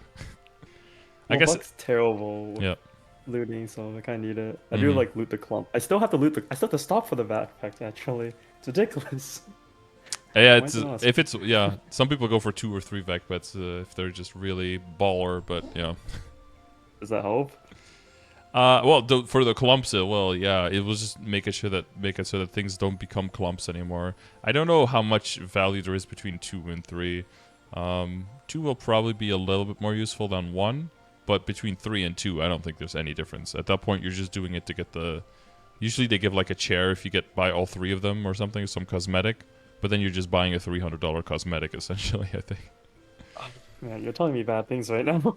Well, I mean, I'm trying to, just highlight that there are options, but I'm doing my best to not promote them too much. But if it helps, if you're really like a sucker for cosmetics and for full-on vac pettage, then it's up to you. That's it's your wallet, your decision. Yeah, I might have to get you. Okay. That's a future me problem. Okay. Mhm. On that topic, also the question about miso drop gear. I was wondering when I should go for 2-liners. Oh yeah, meso drop. I think the short breakdown on meso and drop and when to wear all that stuff is just look at what you have to kind of know what the area can drop, right? If the area drops just meso and nodes, like if you're trading in Cernium or something, usually by that time you're okay on nodes. You don't really need like a ton of them, but you need damage way more, especially as a buck, because your Lord of the Deep will be struggling to damage. So it might be way more important to go really, really hard on damage there. So you might even just wear full damage gear for a while, and then slowly try to transition that into damage gear and meso gear. And then if you could start wearing drop rate gear, that probably means you need to go start killing stronger monsters instead. If you're in an area where familiars can drop, then you'd probably want to get drop rate gear in there, but you probably also should, because all of the areas where where familiars can drop now, the monsters are pretty weak, so you should be able to kill them with drop rate gear. But in general, just like in your Legion and in your hyperstats, where you start working on the EXP, you start working on EXP after you work on getting your damage up high enough to kill the monsters, right? So just the same way that you do that, you're trying to min-max within the monsters that you're already able to kill. Just in the same way you're trying to min-max with drop and meso gear for the monsters that you can already kill. You never want to just wear the gear and then lose kill speed, because then your overall rates will still go down. So it's not efficient, right? Okay, so you mentioned areas of relatively weak. So does Tenebris not drop familiars, or is it only... Tenebris does, yeah. So Moonbridge, yeah. Labyrinth, and Limina all drop familiars, yeah. Okay. So people tend to either stay there for longer to get their familiars up and then move into Cernium, because you need a little bit of time, even if you're at 260, to build up your sacred power to be able to kill. Some classes can go there very quickly. If they have short cooldown, large AoEs, they can go there very quickly, like Hayatos, Dual Blades, Fire Poisons, like some classes with really high base damage. But like your Lord of the Deep is not going to be able to kill there very quickly, so you might need more time to build up sacred power, and then you can take that time to train in other areas, maybe Labyrinth, maybe Limina, and focus on familiars mainly. And your EXP won't be as good, but you'll make good money, you'll make good familiars, and then once you have enough time to build up the sacred power, then you won't make as much money and you won't make any familiars, but then your EXP will be up. So then you're depends on your focus, right? You're trying to get levels for bossing, to access new areas, that kind of stuff. Okay, I think that's a future me problem. I don't even know where Cernium is. Well, it's only in 10 levels, but yeah, those 10 levels are definitely going to take a little bit longer than the levels up to now, yeah. No burning. Yeah. Well, it's in Grandis for future reference. If you look at the Grandis world map, you see the big planet in the middle. That's where all of the higher level areas are. So okay. Cernium, burning Cernium, and then Hotel Arcus is so just 260, 265, 270, and then 275 is Odium now. Yeah, I definitely want to make a push with secret power, but it's also 10 levels of raw levels. But alright, good to keep in mind. So would you recommend that so should I potential for drop gear, or would you recommend not? Yes. Oh yeah. So we can finally get into the equips now. We get to the fun part. Yeah. Let me see. Yeah. So drop in meso gear. If people are just hyper burning and they're like trying to plan and to kind of stay around 250, it would be more of a what I would call like a sideways upgrade to go for the drop in the meso, because I think by the time you have that stuff fixed, you're kind of done with the character, so you probably should have just gone for damage instead. That will help you with the bossing afterwards. But if it's your main character and you're planning to push it, especially on your first like character of this level, I think meso and drop rate gear is basically always a good way to go. Yeah, because you're going to have a bunch of levels and you want to be making that money back. and you're going to make that money back with good drop in meso gear. So what do you currently have? I have like the baseline. It's like Got 3 meso pendants, and then you got a don't like pendant. the last ring. A ring, sorry, and then a pendant. The last ring? Yeah, this is a work in progress, we call that. And then we have an earring with some drop. Okay, and this is like your accessory set right now, so that's 4 pieces of meso, 1 of drop. 4 piece. Yeah, this is basically all my equips. I don't have a second set of equipment. Mm-hmm. Yeah, so Uh, that's fine at this place because you're working towards like Gollux and Helix and all that stuff, which is probably have you done Helix? I cannot do Helix yet. I feel like I kind of have the range for it, but it might be kind of a struggle with mechanics, and you can't practice Golex. Not really, no. I think you can do it, but yeah, he's a bit of an asshole. The one thing you can do if you are struggling in the beginning to kind of cheese is that as long as you don't get any of the little potatoes to float to the middle, you don't get any purple debuff stacks over your head, you can just leave the map on the left side and just wait for your cooldowns to come back. So one thing you can do is just like throw your full burst at the chin, and if you don't kill him, then just go out and just wait 3 minutes for your cooldown to come back. Finish off the chin, kill the eyes, kill the crystal like that. Again, yeah, you get lower. I don't know if you're doing hard looks. Like you get some coins from hard looks, but it's a good idea to get into Helix as early as possible so that you can start building up on the coins much faster, and that you can start getting a chance of getting the superior drops. And even if that takes you like 10 minutes a day to do that, that's like crazy value compared to like other things that you could be doing at this point. Honestly, moving towards superior Gollux, just the ID, the boss damage set bonus is just so massive. Yeah, I would definitely do that Mm-hmm. if there's a cheese for it. So you just clear the potatoes and just go out, or do you have to go back in to clear? So as long as none of the little potatoes reach the middle, you don't get a debuff, and then you can leave the map. Of course, might still smack you with his hand and stuff, right? So you still have to dodge the attacks. But as long as you exit the portal, you just go back to the heart portal, and you just wait there for your cooldowns, and then basically everything pauses in the map. So it's like nothing happens in there. So it's not like the new potatoes are like stacking and they're floating into the middle. They'll just be in the same position as they were as when you left, at like the Okay. outsides of the map. Yeah. Yeah, I'll try that out for sure. Yeah, so we do have the Shining coming up next week, so we're calculating that into, do we want to push equips there for gains? Shining is very close, and you're working on the Abzo. Are you close to getting a real Abzo weapon? I think so. I think I get it this one next week. Let me check. So you would have it by the Shining, is what you're saying, Yeah, right? I Yeah, could. you definitely have it by It's like then. Okay. yeah. Are you in any way struggling for damage when you are mobbing? Um. Okay, so like that kind of ties back to like that whole mobbing conundrum is In because I just Arcana, you stayed in like weren't, right? Yeah. yeah Mm-hmm. But you because might I in the just other areas. yeah I found a comfy map that I enjoy and it's not contested. I just jump around and just Mm-hmm. I didn't really like think about the consideration of familiars until a few days ago. Mm-hmm.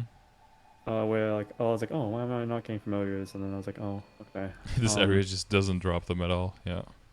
yeah. Mm-hmm. Yeah, I think So your boost nodes are decently high level. You might have to like flash jump and like throw in an attack in the, or super jump and then throw in like an attack in the super jump to kind of like augment the power as you're like flying by them for a little bit. But again, like the critical damage on your hyper skill, maybe the auto buff stuff that you were talking about. Building up the base damage. The other thing you could do is if you're in a guild and you have guild skills, you can also alternate the guild skills. So use like critical damage 1/2 hour, monster damage the other half hour, so that you're just empowered in your like passively, and you only have to click every half hour. If you're not using them for bossing anyway. That makes you a lot stronger as well without having to spend any money.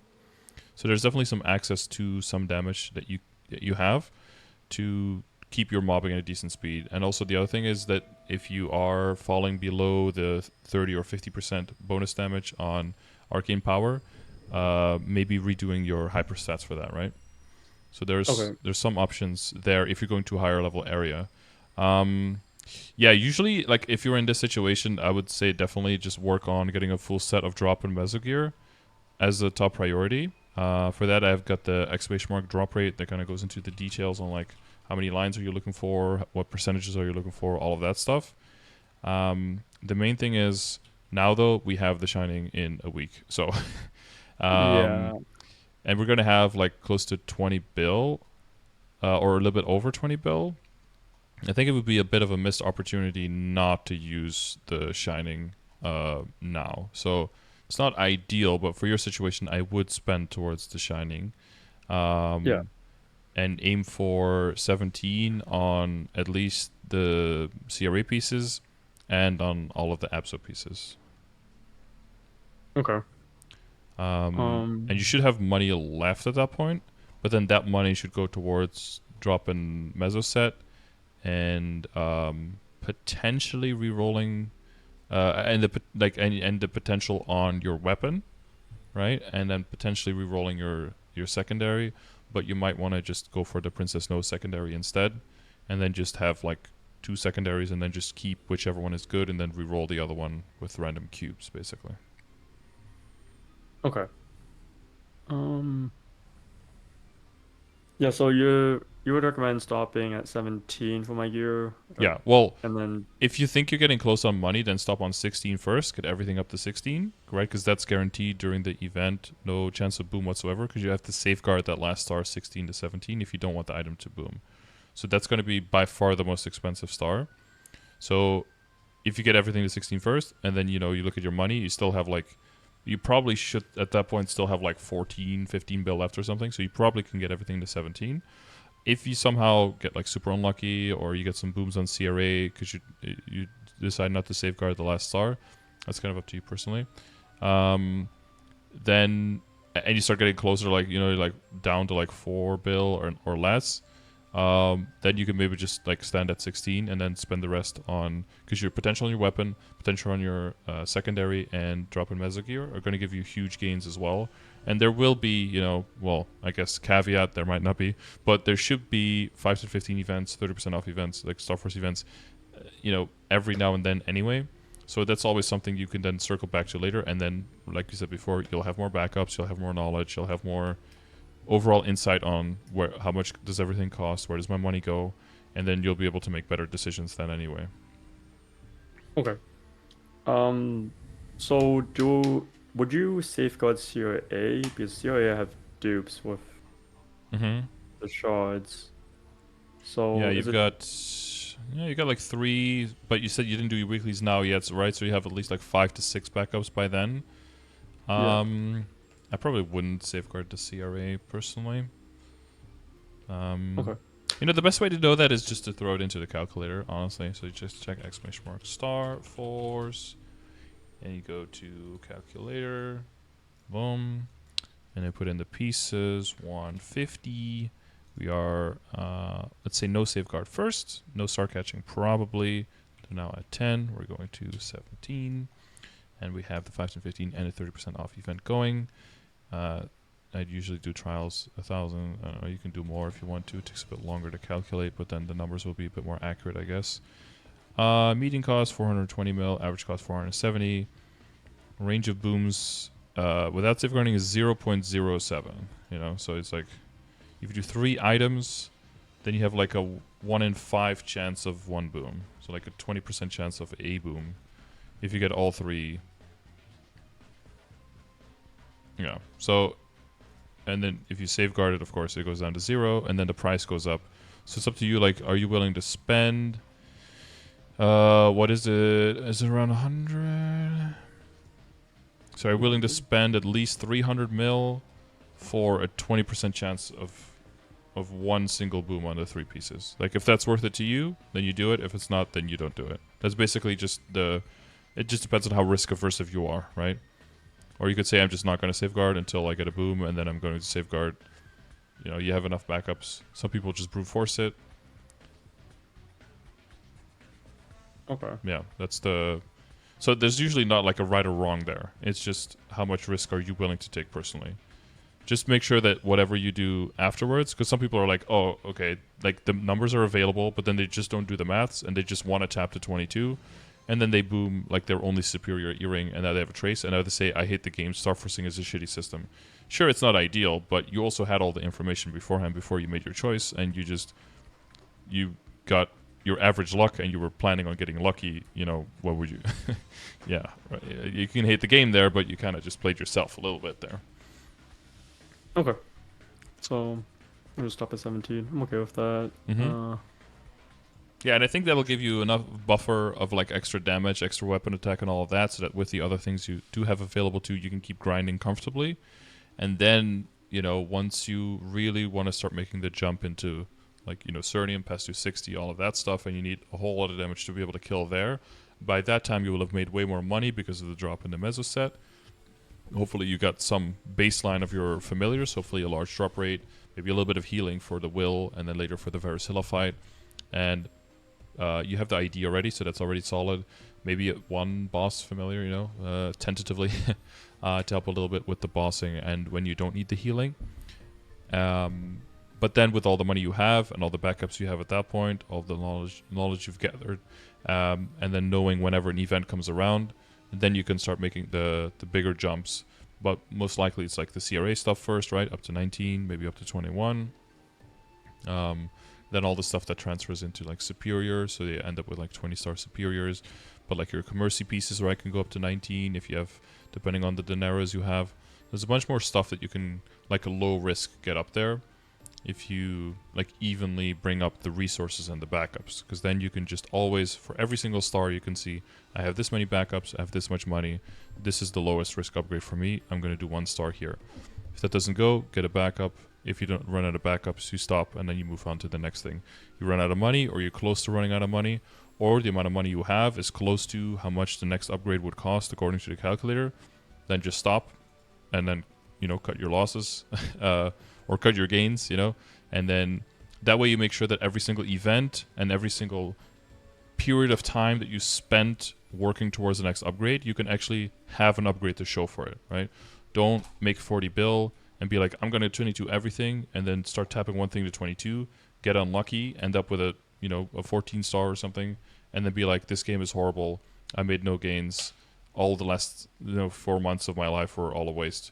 And then you could be the guy who's like, okay, that one item did go from like, you know, 20 down to 16, but I got like 12 other items up from 17 to 19. So overall, I still made a whole lot of gains, right? Because you spent your money in a smart way with a plan, rather than just trying to tap for a 22 just to be able to item smack at that item.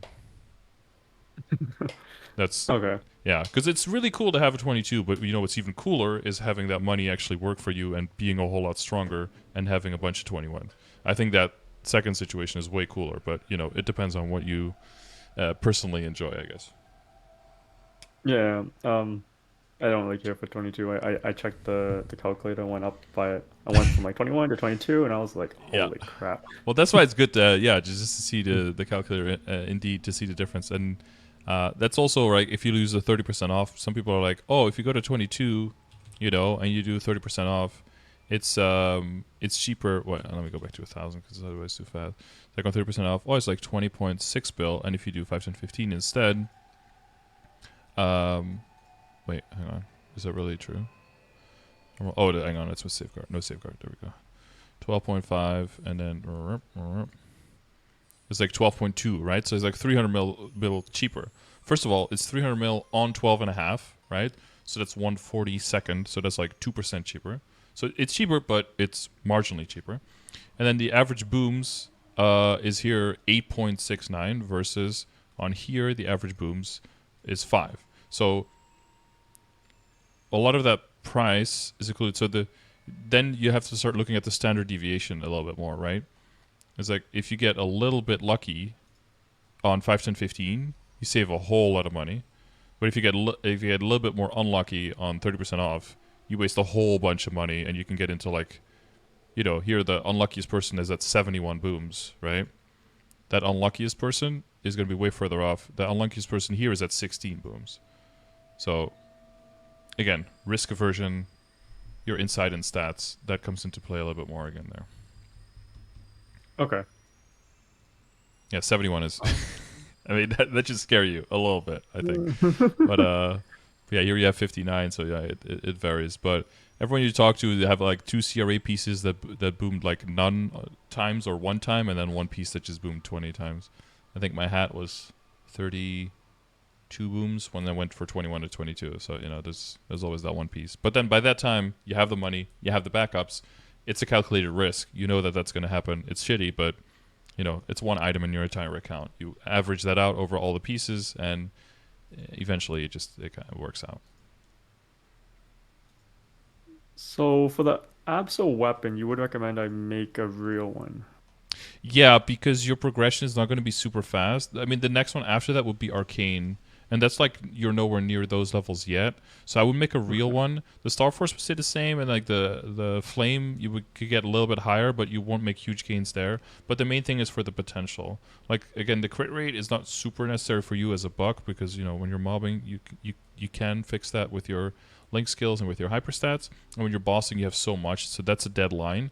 And then the boss and the damage together is 44%, which it only applies when you're bossing. When you're mobbing, this weapon potential actually doesn't exist, basically, right? It's just Yeah. 9% damage. So if you can if you can switch that with a legendary potential of a real weapon, and even get like 2 lines of attack, or even like 1 line of attack and a line of boss or something like that, it's already way better than this. And especially once you go past 15 Starforce, because the weapon attack will scale with all of the total weapon attack in your account. And you can see now that your total weapon attack is like at 1100 or something. And you can see in the Yeah. numbers here that's very low, but that's because you don't have 17 Starforce items yet. Once you had 17 star items, all of your items are going to gain like 20 weapon attack on it. On like, even just initially on like 8 items, 8 times 20, that's 160. You add like, another, if you can add 20% weapon attack, another 20% on that, so it's like 140 weapon attack increase, and you have 1100, so that's more than 10% of your final damage. So is weapon attack better than boss by a large margin? Because I couldn't really balance that because all I know is like Uh-huh. WSE is like you prioritize boss and attack and then IED if you need it, but in my case I don't really need IED. Like I could probably Mm-hmm. even drop that emblem line, but I go 21 attack so I keep it. Mm-hmm. Um It's always a balance. So the base answer is if you have 0% attack, 0% damage, 0% stat, and you add 1% of any of them, it increases your damage by the same amount. Or like 1% critical damage. It all adds to your damage by the same amount because they're all those clumps of final damage that we hinted at earlier, right? But the thing is, you have different base amounts and you have other amounts and different sources that you have access to. So that's why it keeps in mind roughly, and that's why the percentages are different on your potential. That's why weapon attack has 12, 9, and 9, and boss damage has like 40, 35, and 30. Because that's roughly the equivalence of access in the game, so that they have around the same value. So if you're like cubing on like a bossing mule or something, and you can have like a 40% IED and a 30 boss and a 9 attack, which looks ugly, but that's basically a 3-line item for a bossing mule. Now, if you're like late game and end game and you're trying to min max and you know your kit, you have all of the IED other places, IED is out the window. Maybe you need 1 line if you're like a Kana or another class, right? But then between boss and IED, it'll depend. Like, let's say you get crazy bossing familiars and you get like over 100% bossing damage there, then you probably want to go higher on the percentage attack. But let's say you have Roar 4, which gives you 100% attack during your burst. That gives you a huge amount of percentage attack, and that might mean that a line of boss damage on your WC is actually, again, a little bit better to kind of like even it out. So it all just comes down to not having too much of one and too little of the other. yeah, I keep in mind like a ratio, but then like I don't really know how to like future proof it because like basically like Mm-hmm.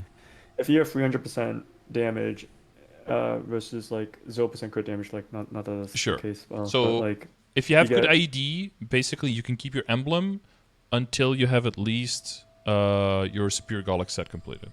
Then that IED can make this IED basically switch out. That's like so if you have 8 key Legion 40 IED there, clumped, and you have your Gollux, then most classes can roll out of all of their IED from their WSE. When it comes to attack on boss, you want to have enough. You want to have enough boss. If you have only boss, then it's good for bossing, but it's horrible for mobbing. So that's not a situation you want typically. But if you have, I would say, up to 3 lines of boss, that's still good. If you have more than 3, then you probably want to roll for more attack. But the best in slot is usually around 1 or 2 lines boss. Is probably where the best in slot lies.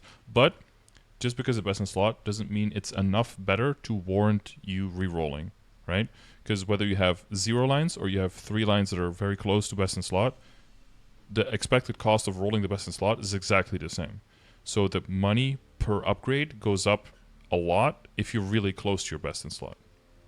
That's why the WSE calculator is good, because you can put in the numbers you have and you can see how close you are to the best in slot. And if you're like 0.5% final damage off, but it's going to cost you 300 bill, I would say make that upgrade once 300 bill is worth 0.5% final damage for you, which will probably be once everything is 22 star, everything is 3-lined, right?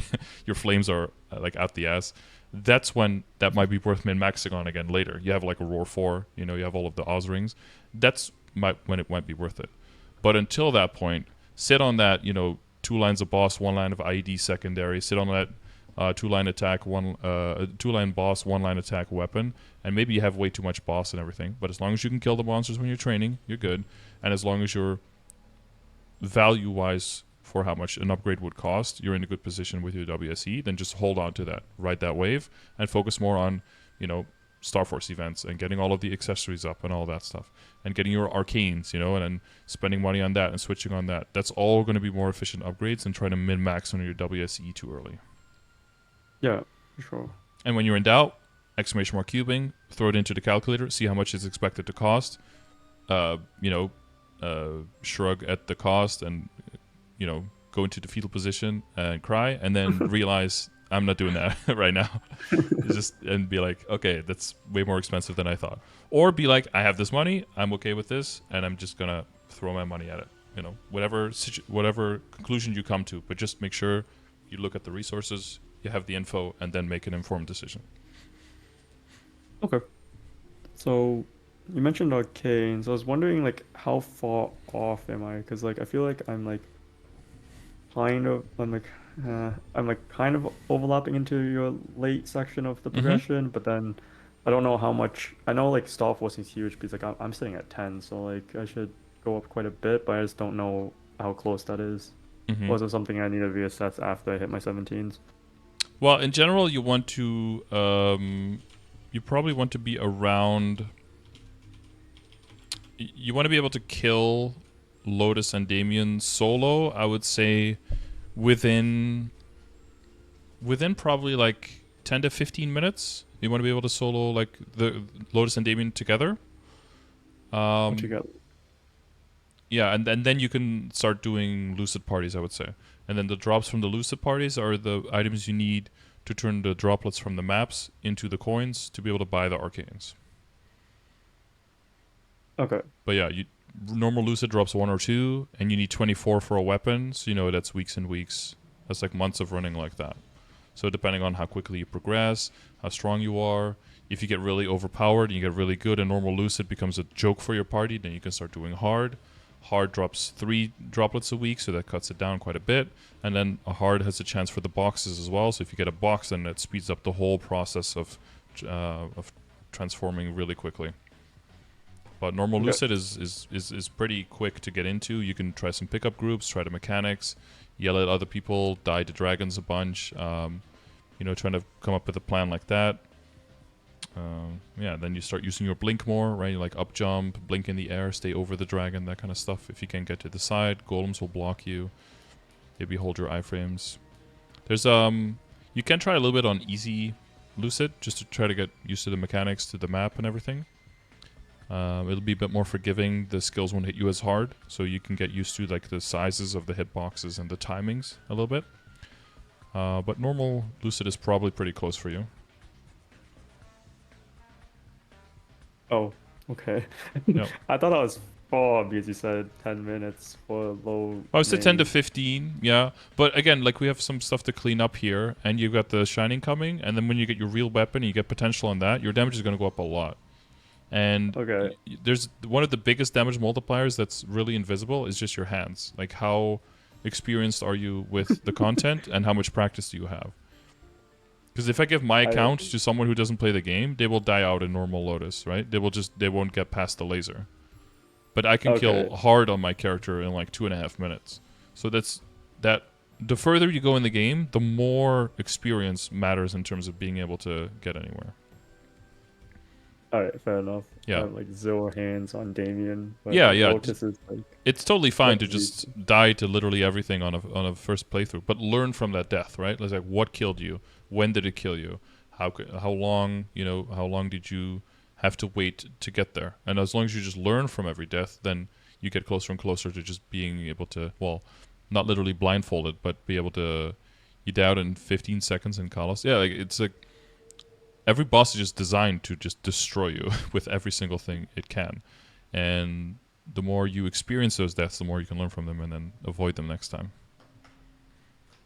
okay. In that mind, I was wondering about bossing mules. Mm-hmm. So like for me, I can't conceptualize like the reason of making bossy meals. Like I know people say it's for money, but then Mm-hmm. like there's like so much opportunity cost that's like tied to it. Unless like you're someone that just enjoys having multiple like Mm-hmm. characters and enjoys playing other classes, I don't really see the value in it because like every hour I spend on bringing up the character, I'm losing like whatever my miso rate is. Yeah, it's really just a big time management thing. If you feel like you get way more value on your main character in terms of level progression and familiars and money and experience on bosses and all that stuff, then don't worry too much about the bossing meals. And kind of like what I hinted at as well, it mainly becomes important once you're trying to like get everything Starforce past 17, right? So you still have these projects going, you still got all the Sweetwater stuff that you're going to be working on, you got the Superior Golic stuff that you're going to be working on. That's all going to be brought up to 17. Okay, potential, redoing the pod on your weapon and your secondary, right? That's like all of that stuff. And during that time, you were just building backups, building backups, building backups.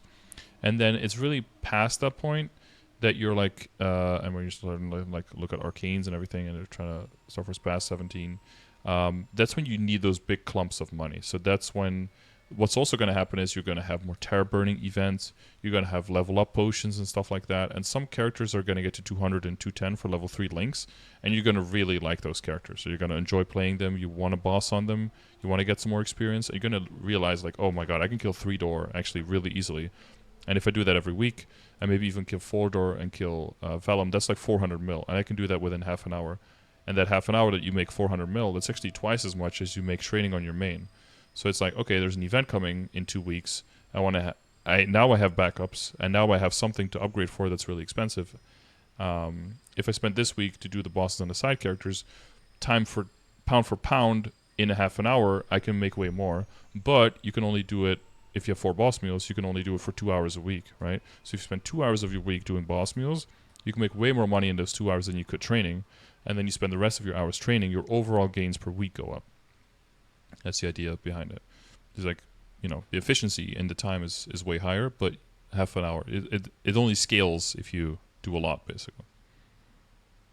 Yeah, I just find it hard because like you also have to invest in the character a bit. Like you have to give it Mm-hmm. like a little bit of like you have to like stats and like Star Force. Yeah. So there's that component, but then like even just like bringing up the character, like for example, hypothetically, if I have characters at 200, I hate every character other than Buck right now. Sorry for anyone that Yeah, if you offended. hate them, then don't invest in them because you want to. It's like in the store. Like, don't buy any clothes that you don't like in the store because if you don't like them in the store, you're not going to wear them, right? You have to absolutely love them in the store. Otherwise, you shouldn't spend money on them, right? It's the same thing with the familiars. Like, if you don't enjoy playing them, you don't really like the 5th job skill, and you look forward to actually logging into the character, then don't invest because the only reason you invest is because you want to get your value back. And if you don't like logging in, then you're not going to like bossing on it, and you're just going to hate your investment. So don't do that. So as long as there is no other character that you see that potential in, then just stick to your main character, and you have enough to spend on in terms of time and of mesos there.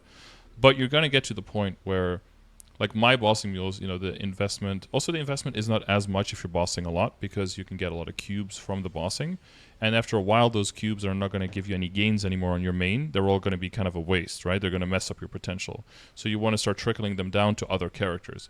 And as you trickle them down to any other character that you think might be a good one, you start getting their WSE to unique, you start getting some accessories to unique, maybe you get something to legendary, and suddenly, you know, the fact that they were kind of okay and that the fifth job was kind of fun, but maybe not fun enough to really invest a lot into, with the extra damage, now suddenly they become like undeniably strong, where they can like one burst clown or something. And you're like, well, now it's just the easy 80 mil to make every week, and then I can do queen as well. And then that one starts making cubes, and now you get double the cubing, or like roughly double the cube income, and now the next character can get funded more easily, right? That's how I did it in the beginning. Is like not every single mezzo is actually spent, but you get it in an item, and then the item is spent because there's nothing else to spend it on. And that's how you can kind of get the character funded. And, you know, as much as the play style is more important, if a character is really strong, it's easier to enjoy it, and if a character is really weak, it's also easier to hate it, right? Okay, yeah, that makes sense. So trickling cubes is probably what I was missing. Mm-hmm. On that note, should I Starforce? I have a Dawnware that's like free to his boss mule. Mm-hmm. Would I should I be spending anything into that? So as a general rule of thumb, I would say always spend as little as possible. Like if the goal for a character is to make money, then you want to invest as little as possible and take as much out as you can. So if you have time during the week, if you have an amount of characters that you can boss on, and the character can kill everything that's for you at a satisfactory speed, then don't invest more into it. But if you see like this character is really fast here, I might want to add an extra boss, but then the extra boss makes it go over how long I want to spend in a week to, you know, do bosses on this character, and it might need a little bit extra money. Then if you have money, spend a little bit extra money. If you have some extra nodes, spend some extra nodes. If you have some cubes lying around, direct into that character and make some upgrades. So just look at whatever resource you have floating that's available, and then get that resource into the character that you want to get stronger.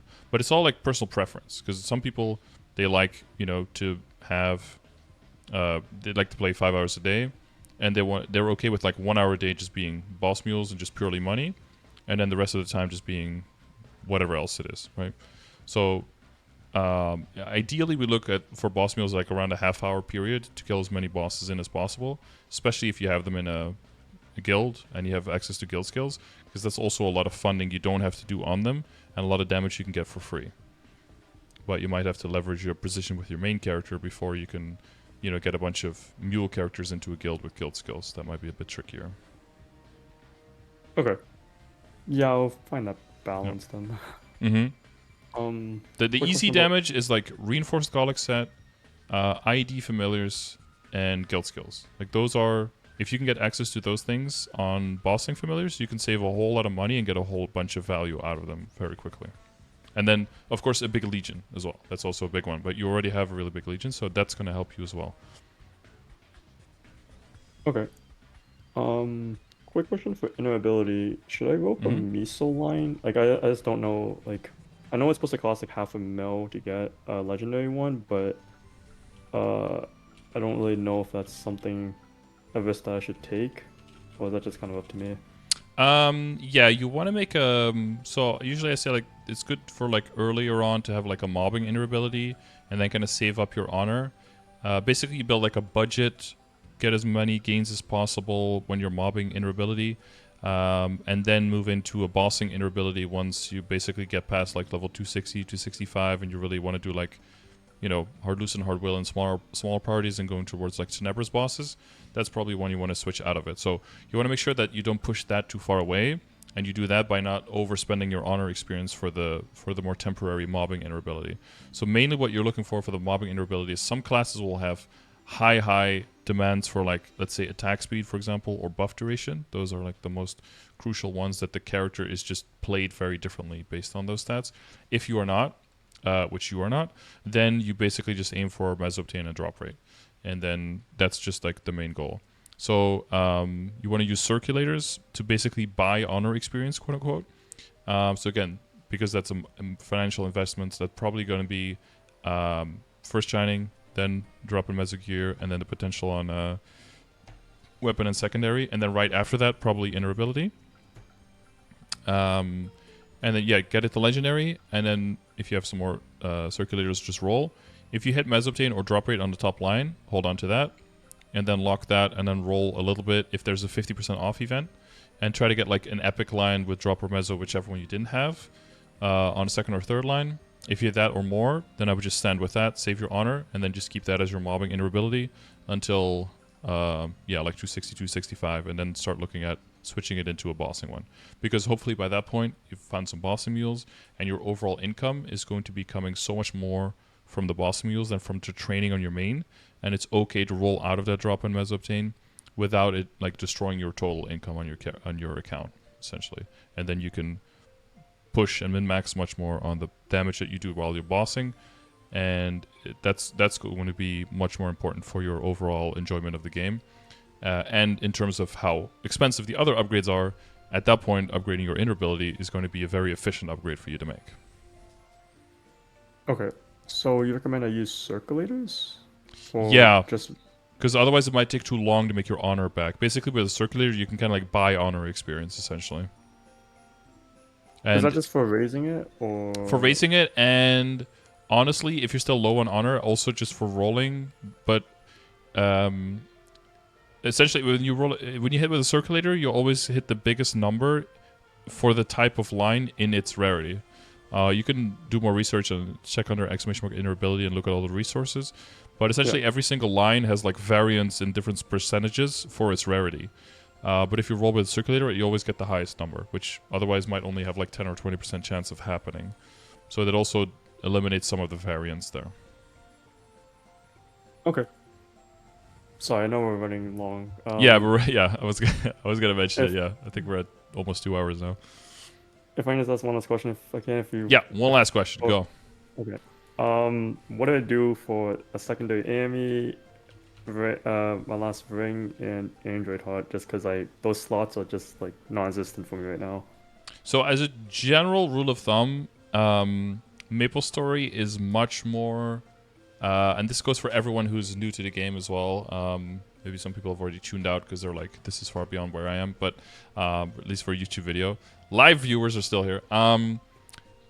MapleStory is very much a game where you don't have to fill every single slot, and every single piece that you're wearing is not equal. Does not help just as much as the next thing, right? If you were to get the new weapon and re-roll a different potential on your weapon, that could add more damage to your account than adding a heart, getting a stronger medal, getting a stronger badge, getting another ring, and getting good potential on that, and re-rolling your secondary all combined. What's important to know is where does damage come from, and how expensive is it for me to get that. That's the most important thing. I could show you a character that only has like 8 characters equipped on it, and does way more damage than you at the same level, than you having your entire thing filled and everything is like rare or epic, right? So the quality of the individual pieces is much more important. When it comes to heart, it's really just about getting the fairy heart. So I would try to buy that before the end of the event, but you have until the end of August to buy that. I think it's 4 bill, right? But that is worth setting aside 4 bill by that time to buy it, because they tend to only come by like a few times a year, like 3 or 4 times max per year. Okay, so those don't come every event. No, there are like androids you can buy, and they have coupons, and they come with hearts, but those hearts are level 30, the medium hearts, and those are garbage, because the lower level makes the potential tier like, you know, like 633%. It only goes up to 12% if it's like perfect in legendary, which is, you know, a huge waste of money. So that's the heart piece. What else were you? Ring. Yeah, you'll have event rings. There are event rings right now in the coupons, right? In the hotel coupons. So that's one. Coupons? And yeah, for like the logins. So there's like the selector rings. Here, that's like the end of week 5. Oh, the ones from okay. Yeah. So these two, or one, if you I don't know if you unlock the second one. Those are potential. And then you have other rings that you can get once you get Princess Snow unlocked. You have the Kana treasure ring you can have access to. And you're going into Gollux, right? So hopefully you can get the superior ring in not like forever, but somewhere down the line. So those are options. Am I forgetting anything? I think Amulet's also Gollux, I guess. Yeah, well, you have solid. Technically you have cracked, reinforced, solid, and superior. So you have 4 rings, and I guess there's what's another kind of treasure? Yeah, and you have like crafting for Meister ring, but that's probably still a little bit further out. Okay. But yeah, there's a whole there's a whole lot of them. If we ever get like an event with like event rings other than the 3 selector ones, and there's a whole bunch more, right? There's the Cosmos, the Vengeful, the Chaos, the Master SS ring. There's a whole bunch there. But I guess you kind of started playing right after that. During the anniversary event, we had access to all of those. So just to rub a little bit of salt in the wound, I guess. Oh, Sorry about that. Yeah, just missed that one. No, I tried to not take in FOMO in this game. It's just too much. Yeah, someone also told me that that's there's growth potions. That's a tall order, but yeah, that's the goal to a happy life, is to not get FOMO'd. Yeah, because the game will do everything to FOMO you every which way it can. And well, someone told me there was 90 growth potions from last event, and they're oh, like, you would be 8K Legion. Yeah, for overall Legion progress, if there's characters you like training, then just do that. If there's characters you don't like training, just set them to the side for whenever we get growth potions or burns, because those will come eventually, you know. So try to choose the path of least resistance on that. Don't torment yourself leveling characters that you actually hate leveling. Don't do that. Okay. Because it's more like, yeah, a matter of when rather than if with those things. Was there another equip that you mentioned? The heart, the ring? Amulet, which I think just goes to Golex, and I just leave it empty for now. Oh, the penance, yeah. There's like 3 pieces in the boss accessory set that you could go. So the Horntail, Chaos Horntail, and the Mechanator. The Mechanator has flame advantage over those 3, so that would be the preferred one out of the 3. Okay. And yeah, there's also the Greed Pendant you could pick, which gives extra drop rate to equips, and that one you buy with the Monster Park coins under the special tab. So sometimes for drop rate, especially for drop rate set, people will go for the Greed Pendant there.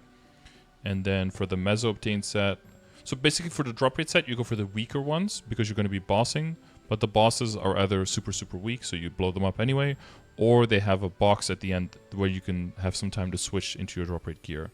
So for drop, it's okay to be on weaker gear, and then for the Meso Obtain, you want to be in like the slightly stronger gear, so like event rings, boss accessory set with the set bonus, and that has flame advantage, that kind of thing.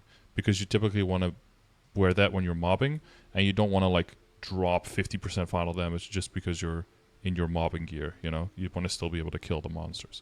So that's like something you want to keep in mind a little bit in terms of priority. But again, early on it's not as important, but then later on, you know, we're going into Cernium, the monsters get really strong.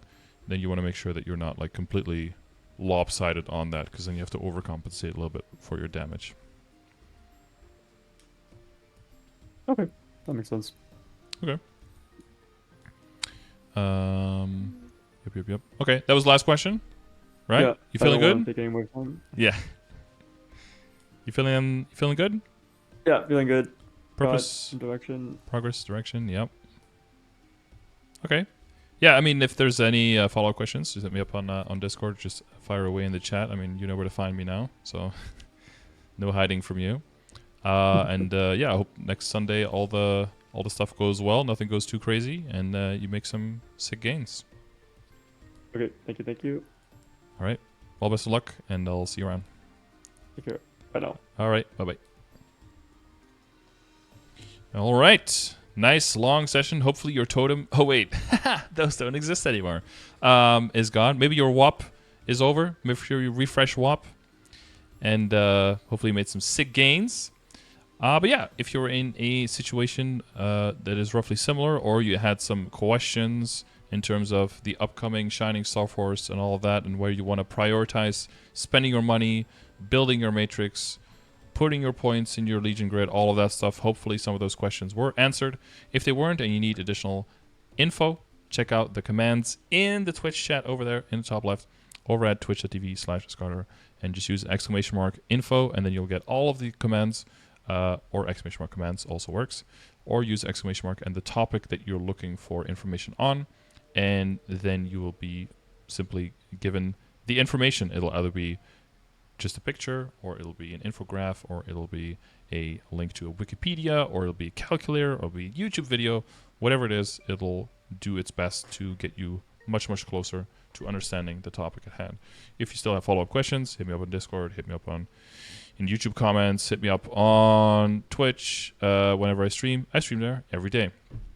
It is July, so that means I will be drawing the winners for these sessions for all the people who commented in June. If you want to be one of those people, make sure that in July that you leave a comment on this video saying that you would like to win one of these sessions as well, and you might be one of the 2 lucky people who wins in July. So that'll be, drawn early August, so you have to wait a little bit. If you don't want to wait that long, you can also check !coaching or check the description of the video on how you can buy one of these sessions and schedule it with me personally way before then. So yeah, with all that being said, thank you for checking out the video, and I'll see you in the next one or live on stream, twitch.tv/Scardor. See you there. Thanks for watching. Bye.